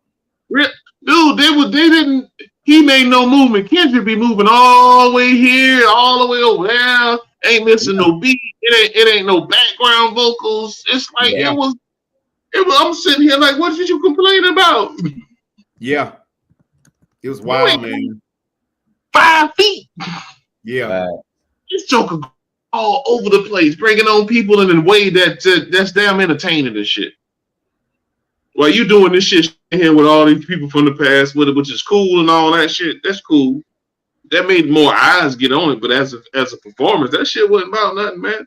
And I love all the Hot Boys and shit, and I watched the shit and I enjoyed it, but as far as some top tier shit, that ain't it. Nah, it wasn't it. Summer was it.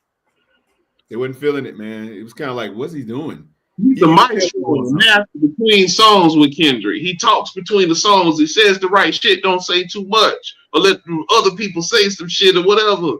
And it just flows so well. It's like a production, which it really is.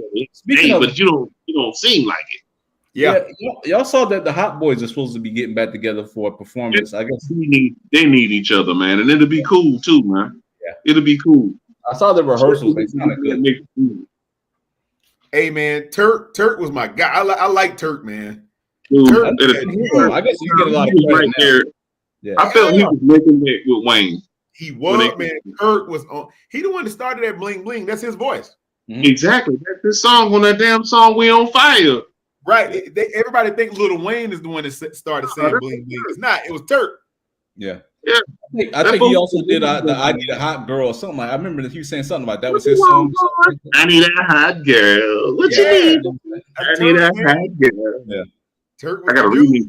I can't see online. I can't say the remix. Yeah. Man, if y'all haven't had a chance to do it, man, I think Juvenile's Tiny Desk was spectacular. As far as the rappers that have done it, I don't think any rapper has done Tiny Desk as well as Scarface and Juvenile did it. I was going to say Scarface. I'm going to throw Freddie Gibbs in there. I'm going to throw Freddie Gibbs. Freddie Gibbs. Oh, I meant to watch that one. I forgot about that. I need to watch that. I'll throw that in there. Yeah. You're Freddie Gibbs? Yeah. And who did the worst job? It was Jeezy. If y'all saw that or don't see it, it ain't worth seeing. Who did what? Jeezy. Jeezy did Tiny Desk. It was horrible. It just seemed like he didn't understand what was supposed to be going on, and he was like putting the mic to the crowd for them to sing the parts, and they didn't know, and it shit was just cringy. It's all based on you. It ain't the crowd. Right, it's a performance. You have to, performance. Now, you're with the live instruments right there, so you got to be in the vibe of everything. Got to be dialed in. Now, Juvie did use the crowd, but he felt that the crowd was vibing with it, so he just. He let the crowd in it, and that shit worked. So you know what I mean. If y'all saw the Juvenile shit, I seen It was The straight. Juvenile shit was so hot. I swear they did back it up like 3 times or some shit, 2 or 3 times. Oh yeah, they stretch it out a little bit, but hey, Yeah. you know. Hey, it was the type of hits he had, man. That live music went hard. But you know, when that Juvenile did it, he went into deep cuts, man. So you know, it was definitely Black Thought did a good job too. Black Thought. Black Thought. Yeah. Man, I've always conceptually liked the Roots. They just don't make good music, man. No, it's just the industry never pushed them. They anti-industry. That's all the problem is, Elaine. Yeah. I mean, like, things fall apart. There was some cuts up there, but I don't know. Just dude, that was a good track. Things fall apart was fire. Industry, bro. Yeah. That's all that is. Industry, man. I want to like. It's one of those groups I want to like a lot, man. But nah, you ain't gotta want to like them. They all like that because if you look at that video of Never Do what they do. Yeah, that's a dope song. And then Speed is a good song too. Video of you just look at the shit. All kind of shit they was doing at the time in videos that they still do today. Yeah. They just sitting there just chilling like that shit don't mean nothing to me. And then You Got Me with Eve was her first verse that I heard on the radio and shit. So it's like is it Erykah singing the hook? It was Erykah Badu who sung the hook, and then they end up getting the dude. It was the girl from Floetry to do it in like live performances. So there's so many different versions of it. Yeah, she can sing though, man. The person rapping is Eve. And Eve doing rapping. Eve killed them verses, but it wasn't even at the time. It was kind of out of place. We done started going another direction in music. Yeah. They kept it all Philly on that song. Yeah, that was the time that shit came out was like when shit was about to change. Philly had that sound, man. Philly had a sound that they did. Philly had a whole string of good music, man. Yeah. Like a bunch of artists came out of there. Thank you, Al. That was Jill Scott. So Erykah Badu did it, and then I guess I don't know if it was logistics and getting Erykah Badu to actually sing in performances. They actually got Jill Scott to fill in and kind of Philly, more Philly. Jill Scott is dope. Yeah. Erykah Badu was the first to sing that on the hook. Very. Music is dope. He Philly too. Yeah. God, music is dope. Music got some of the best albums that you ever heard. But if I'm not mistaken, it was Dillard who got hooked up with them dudes from with Black Thought and those dudes from the Roots and Erykah. Jay Dillard. Yeah, it was Jay Dillard who actually formed a lot of that sound. He was messing with who's the one who does Brown D'Angelo. I think he was wrestling.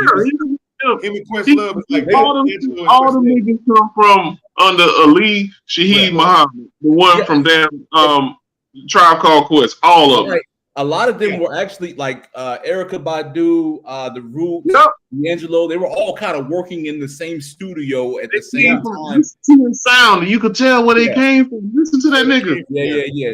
This wasn't some isolated thing, man. They were putting music together. No. You found a lot of motherfuckers. That sound is fucking signature. Yeah, it was. That Questlove was dropping a lot of music. Look up the term Soulquarians. Angie Stone, that's another one. Yeah, look up the term Soulquarians. There's a documentary on it. Soulquarians, that's their group. How Dillard got all these D'Angelo, Erykah Badu, all these people together, and all it's basically what BJ's saying, that sound or whatever like that. They called it neo. They gave it a stamp. They called it neo soul. Neo soul. Yep. This is what all that didn't create it. Yep. Dope. And that sound is just fucking man. It just brings out. You saw Erykah Badu at a Long Beach festival. Oh, that's dope. That's dope. Yeah, for sure. She got a gang of kids and a gang of something else too. Well. Yeah. Said Erykah Badu so fine. Yeah, she's beautiful, man. Got a beautiful daughter too. Very intoxicating. Very intoxicating. She can get you. She can draw you in just looking at her, man. She can get you. Got the eyes. The eyes is what'll get you. I mean, she got DOC, she got Common, she got Andre. I mean, come on, man. Yeah. Her giants. Sister looks just like her. You ever seen her sister? Nah. I saw her daughter. No, she got a sister that kind of, but they what are they, Ethiopian or something? What is her? She from Dallas. Ethiopian? No way. Eritrean or something. I can't remember where it is. You know what? If you say that, she does look like she's East African. Hold on. Is. Her parents are from there. I can't remember exactly. I know she was born in Dallas, though. They're from Dallas. But her parents are from Eritrea, I think. I think her and her sister moved here when they were little, but they weren't born in America, though. I think she was born in Eritrea, somewhere over there. You're talking about Eritrea. That's the Eritrea. That's actually where Nipsey Hussle's family's from too. Yeah, somewhere over there, I think. And then they grew up in Dallas. Her and her sister. That's where the DLC from. Yeah, DLC's from Dallas, correct. Yeah. Okay, gotcha. Yeah, man. A lot of dots connect, man. And all of them was dropping DLC. Do not get me started. One of the greatest rappers that could have ever. Boy. Yeah. Jay-Z before that, way before then. That shit was. I'll do that later, man. I'll do that later. Yeah. Once again, the 80s. Yeah, I didn't know. I'm gonna do research on that. My fault, BJ. Go ahead. Nah. If you missed it, you missed it, man. The Weekend at Bernie's, man. Fucking I remember that Killer Clowns from Outer Space. My man said, "Are you saying Erykah Badu is a lyricist lounge because all the lyrical rappers done?" Is that what you meant? Wow, he really went there. Lounge was a collective of music. No, I see what he talking about. He called him the lyricist lounge. Is he? Because Game had a line said, "I spit like I got kids." When Game said, "I spit like I think Dan Electronica got a kid by too." Oh God! Jay Electronica, Andre 3000 is in Common too, right? Yeah, I see what you did. I see what you did there. I see what you did. When y'all heard that Game line say, he said, "I spit like I got kids" by Erykah Badu.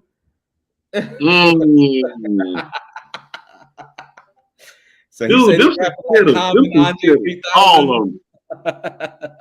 You got up, man. Look, all right. I see what you did there. Lyricist Lounge, yes. I'm not gonna say what is Lyricist Lounge, but hey, good music was produced on that show. What? Yeah. There was some good albums too. Yeah. And the Sound Bombing albums too, man. Sound Bombing, man. You talking about Raucus Records? Mm-hmm. Yeah. That's what Talib Kweli and what's the name of them come from? Talib Kweli, Mos Def. What's my guy? Pharoah Monch. They all came through there. That's what Lyricist Lounge. They had them albums too, man. Rockers, man. Dope. Yeah, man, those dudes never make good. You know, who was the rapper that said the word lyricist? Like those conscious rapper is a word for rappers who don't make good songs. DJ High Tech. That's right, B. Brent. DJ High Tech. High Tech got some dope tracks too. He got a dope album, as a matter of fact. DJ High Tech was out of Cincinnati, I think. Yep. He out of Cincinnati, man. Hey, dope. He got a song. He got a song. Now check this out. He's got a song with Corrupt and Q-Tip. Mm-hmm. Oh, you heard that one, BJ? Got it go that way, keep it moving. Cause you ain't trying to get paid. Dope. I mean, I was familiar with his solo shit. Reflection Eternal. Reflection Eternal is just that's why you know about Talib Kweli. That Reflection Eternal is just some fucking masterful shit. Hey, now the dopest album was Mos Def, Talib Kweli, and Common called Reflection. You heard that song? I haven't heard that one. You talking about Black Star? No, it was Black Star, but they was on there with Common. It's called we smoke, retrace the skyline. Don't behave. Oh yeah. No, that's Mos Def. That's Mos Def. That's Mos Def. That nigga, that song right there. That song was so hot, man. Yeah. Blasphemy and the skyline. Yeah. He came in on the hook. Call I can't take. Oh yeah, they was both on that song. You damn so right. That is on that song on that album, man. Yeah, that thing, boy, was so. It's on Common's album. It's on Common's album. What's the name of the album? This song hard as fuck. Yeah, it's hard. That song, hey man, Elaine, you never heard that song? I haven't. No Batman and Robin. Oh yeah, he was killing that no shit. Batman and Robin. I've just never been into Mos Def or Quali or anything like that. They just the blast off. They moments, man. They got their little moments. Yeah, man. they had moments. Yeah, that's just it. Just never. Yeah. Miss Fat Booty was hard though. You got to give him most. I always thought that was a weird song, but I'll go back and listen to it. I'll be honest. You know that song was hard as hell. That beat, man. That beat. Yeah. You know you was feeling that shit, man. Hey, man. See, I like the track with Sadat X and Common, 1999. Yeah. Remember that one? I remember that line. Jay-Z did say that. I used to rap with Common. 9 and the 1, 9, 9, 9, 9. You remember that one? Yep, I do. Yep. Dope. Derek B, what's good, bro? What's up, man? Said I can't get on here, bro. I'm sorry, Al, man.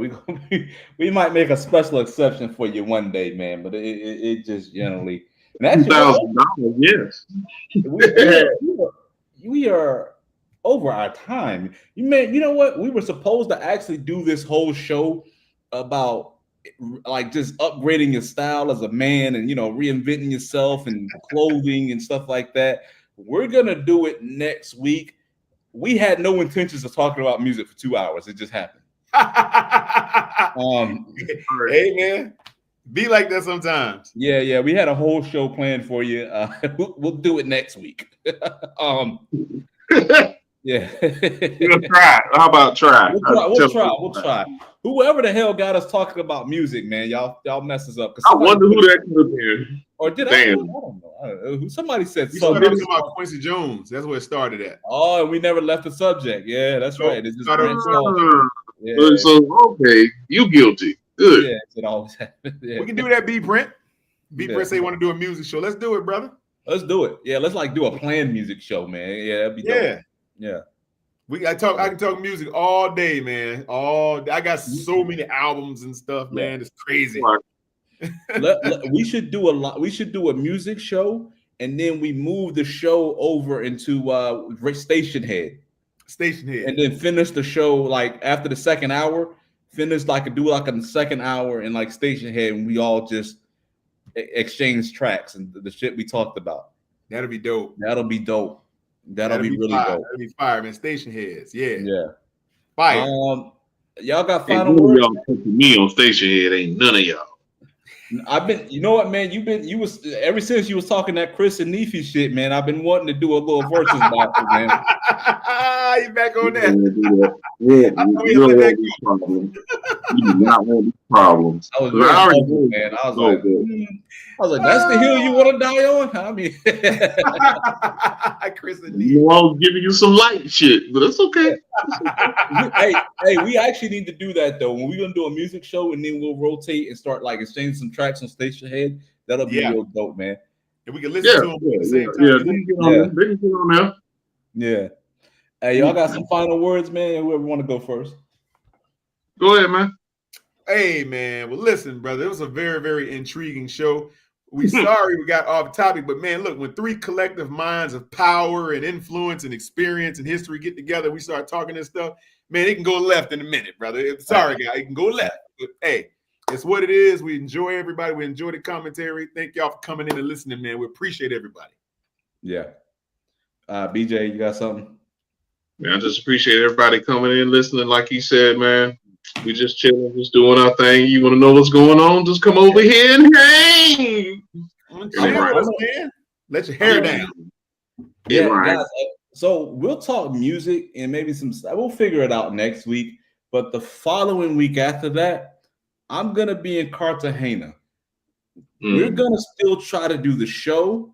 I'm gonna do the show live from Cartagena. Maybe I'll do it on the beach or something like that. And I think that'll be fly because I am staying at this little nice resort type of spot. It's like a man-made beach on like some Airbnb properties or whatever like that. So beautiful scenery, man. I think it'll be good to change up the scenery of the show. I'll see what I could do. I don't want to go out there and get my phone stolen, but we'll see what we can do. Hey, don't ride with your phone near the window, man. Put it on this side. I'm telling you, bro. That's y'all. See how y'all do to the community. See what you do. Hey, BJ, they'll ride past on a moped and reach in the car and take your phone. Nope. I'm talking with the community. See how he talk about the community? See what he It's true. I ain't lying. They'll hit you across the head for an iPhone 12. Trust me. Done right. Y'all just gonna keep going, huh? This ain't me though, y'all. This ain't me. This ain't even the new shit. Even though I might listen, but hey, Yeah. Al said you better go out and have fun, bro. You know what, man? Me and my lady are kind of homebodies. We'll go to some nice restaurant. Maybe we'll go to some fly little spot here and there, but spice it up a little bit, spice it up. I'll be honest. When we go on vacation, we make plans of all the shit we're gonna do, but it ends up being about 85% of just chilling and relaxing, man. But ain't nothing wrong with that, though, man. Yeah. So, ain't nothing wrong with that. Man. Yeah, but it's cheaper. It's definitely cheaper. Yeah, we still go to the nice restaurants, though. Don't get that twisted. Yeah. Yeah. It is cheaper, but yeah, we definitely money. Yeah, dude, if you can enjoy yourself with just each other's company, man, you can't put the price tag on that shit. Generally, what happens a lot, man. So we don't really just. Yeah, I know some people go on vacation. They go stand in front of a building just to say they're there and take a picture. I've never been there. And never leave the resort. What's the point of flying there? Yeah, facts. Exactly. Yeah. No point going there if you're not gonna leave the resort. You got to get out the beaten path, man. And when you go to places like that, you got to get in the field. You spend all that time and money to go to another country, and you don't really get to know what's going on there and the culture and the history of it. I don't see the point, but hey, But you gotta get out as a community, man. You got to go out there and listen to the music, vibe with the community, ingratiate yourself with the culture, the food and the street food and everything. You got to get all that. That'll be about 20% of my time spent. There you go. Mm-hmm. Yeah, man. Even though both of y'all have 8 dogs, but hey, we be chilling, man. Get a nice resort, man. Chill, man. And DJ, see, you have to bring that up, man. Why you gotta keep on bringing up old stuff, man? I'm just saying, man. Yeah. I'll say this nigga brought sand to the beach. Yeah. Well, he don't know. Not necessarily. Not necessarily. Yeah. Look. At least you got something in the bucket. That's all. Yeah. Got something in the bucket. It's better than nothing. Yeah, man. We gonna figure out the logistics, man. Maybe we'll do an hour show out there. I don't know. I don't want to get robbed. So yeah. See, that's the part I'm talking about. You. It's crazy. It's beautiful out there, but it's crazy. But I'm in the real tour. I'll be in the look. Some people go there. You gonna keep saying that the little side shit. Well, I stay in the touristy areas, but it's dangerous out there, man. We don't want to be. You know that part. Yeah. You know that part. Sharks in the water everywhere. Yeah, I'm telling you. They be like, "Oh, is that an iPhone 1?" You know what I mean? Hey, you can say that about Charlotte. All the shit you say, you think you slick. That's what you do. I'm slick. You can say the same shit about Charlotte. I'm just kidding. I'll say scary ass. But hey, man, you ain't exercising precautions out there. You stupid, man. Oh, for sure, especially in the foreign country now. Yeah.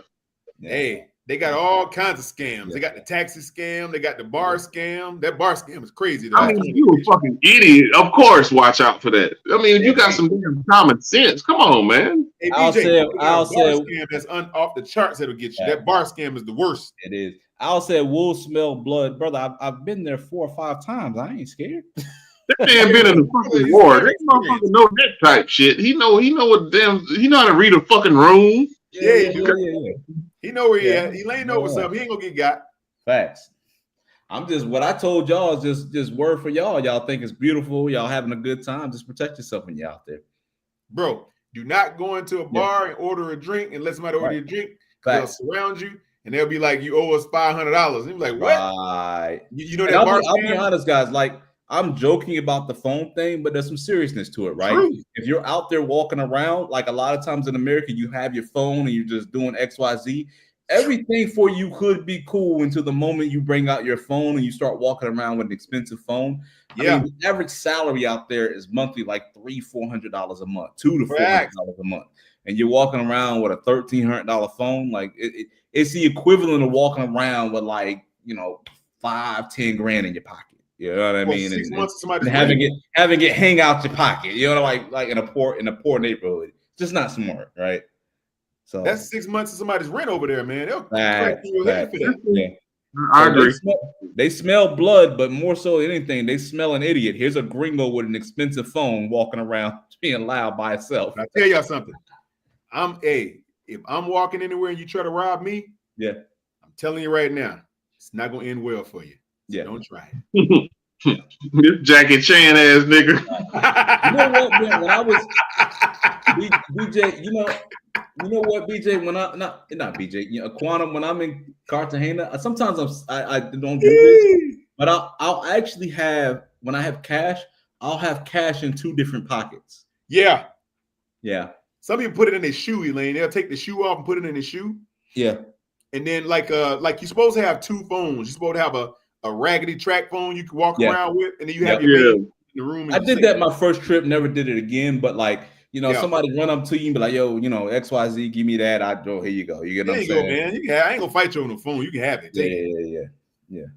It sounds like it. I walked through Chile by myself. I could walk through Colombia by myself, but I'm just saying, you do things in volume. You can walk through any bad neighborhood by yourself and be okay, but the likelihood, Tanzania is extremely safe, man. Tanzania is got the world-class food out there. I hear about. I've never been there, but I heard it's extremely safe. Yeah. It's not as crime-ridden as some of these other places in South America can be. Correct. Yeah. Fact. But Chile can be kind of wild unless you're in like Santiago. Yeah. Those bigger cities, you can get messed up if you ain't careful. Right. Look, man, big cities are basically the same on every continent in terms of how people operate. You got sharks in the beautiful cities, you got sharks in the raggedy cities. It's the same difference. The only difference is some of these South American countries are a little more impoverished. So the level of crime is a lot higher. The disparity is a little higher. So the petty crimes start to get up then. You know what I mean? You walking down the alley and you're getting mugged for your cell phone type of shit. You get what I'm saying? Yeah. So crime happens everywhere, but like in places that are really impoverished, you got to look out for the petty crimes, right? Like the petty crime. Yeah. In America, you're not really concerned about your phone getting robbed for your phone. No. You know what I'm saying? That's true. Because it's valueless. Your phone is valueless in the United States. They'll just brick the sucker like that. Nobody. Yeah, exactly. Trace it, brick it. It's not good. But there's a huge resale market there because there's an import tax on electronics. Yeah, they call it a VAT tax. They see gringo, they see a lick. Money all out your pocket, brother. They go about that. Yeah. There are a lot of countries that don't get certain electronics because of their import tax. It's just not good. You know how iPhone is like a status symbol here? Is that times 10 over there? It's a very big status symbol over there. Yeah. Hey, and they'll even there are reports of people when you go over there and you take your drone, they'll hold your drone up in customs just to tax you to get it in. Yeah. They pull all kinds of stuff, man. You got to be very, very careful over there now. Yeah, I mean they crazy with they ain't playing with that customs, man. I walked through customs. Like, one time I walked in there like I got nothing to declare. It's like, well, how much money you got in your pocket? I'm like, what? Declare everything. Yeah, they want to know everything, man. Now I got like 500 in my pocket, man. It's like, you good? Yeah, and if you look like now, I hate to say this, I don't mean to offend anyone. If anyone's listening to get offended, I apologize, but they do profile people that look like they're from impoverished countries that are coming there, and they'll put you. If you look like they profile like Africans. Yeah. So they'll like pull you to the side and be like, go in that room. And next thing you know, they give you the rubber glove with the cavity. Yeah. Cavity search. Yeah. So it's crazy in certain situations. You got to be very careful in these places. Yeah, but when you're American and like, why they be like, they'll say something in Spanish. I don't speak Spanish, bro. Why are you here? Oh, just vacation. Okay, cool. Dang, Al, they got Al in Lima. Good Lord, man. Yeah. Got you in Lima, Al? I got robbed. Peru? Wait, time's out. I'll talking this don't be scared shit. They can smell blood and you got robbed. In Lima, Peru? Lima is huge. It's a big city. He got robbed by a Peruvian flute man. Shout out to Al, bro. I'm glad you kept that to yourself. I'm glad you.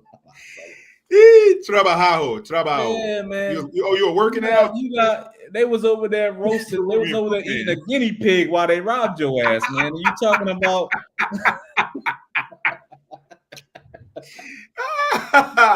Hey, Lane, did you say he got robbed by the Peruvian fruit man? No, the flute bands, the Peruvian flute bands, man. Oh, I thought you said the fruit man, the man to be selling the fruit on the side. Yeah. I'm not going to. One of the dudes was eating a guinea pig on a stick while he robbed you, brother. Oh man, playing, bro. Guinea pig on a stick. Oh my God, that is hilarious, man. You said the taxi dude robbed you. Well, what he rob you on the price? What he like make you? They do that shit when you took a taxi and they made you pay some crazy price because that's why when I go places like this through Booking.com or something like that, I'll actually pay for transport from the airport into the airport. So I already prepaid through a company to pick me up, so they'll be at the airport waiting for me. You say, "Yep, yeah." I don't take taxis. I only take air. So I only take Ubers. But I know in the Dominican Republic, that's another problem. You catch an Uber in the Dominican Republic, they cancel the ride once you get in, and then they start negotiating with you. I know that's the only place they do that with, man. But besides any other country, just they'll fuck you over in the Dominican Republic. That's crazy. Hey, they have a way too that what they'll do, they'll have so they'll like if your ride is like $3. They'll add an extra 0 on there when you scan your Uber. When you get in the cab, they'll hit the thing, and then you'll get a bigger charge on your card. But you don't realize it until after the ride, and by the time you realize it, they gone.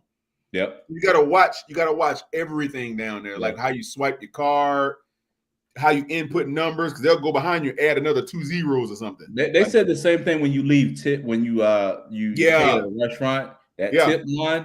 You put something there. I scribbled through it.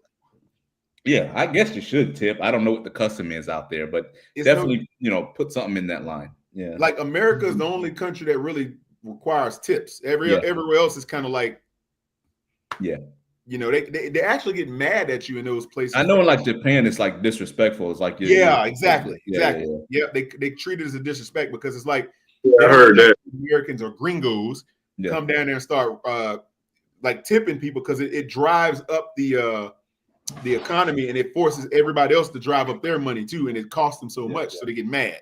Yeah, gringos run the prices up. But and I think in Japan it's more like a thing where you're saying like, you need it or some type of shit. You know what I mean? They're like, I don't, you know what I mean? It's kind of disrespectful. It's like if you walking down the street and somebody throws $1 in your hat because you look homeless or some shit. It's like that. You know what I mean? That's how they take it, man. They got a whatchamacallit too, Elaine. What's up? They got a gringo menus down there too. Yeah, with different prices or whatever. Al know about that, the gringo menu. They'll have a menu for the locals, and then when they see a gringo, they'll go under the table and get the gringo menu. Yeah, facts.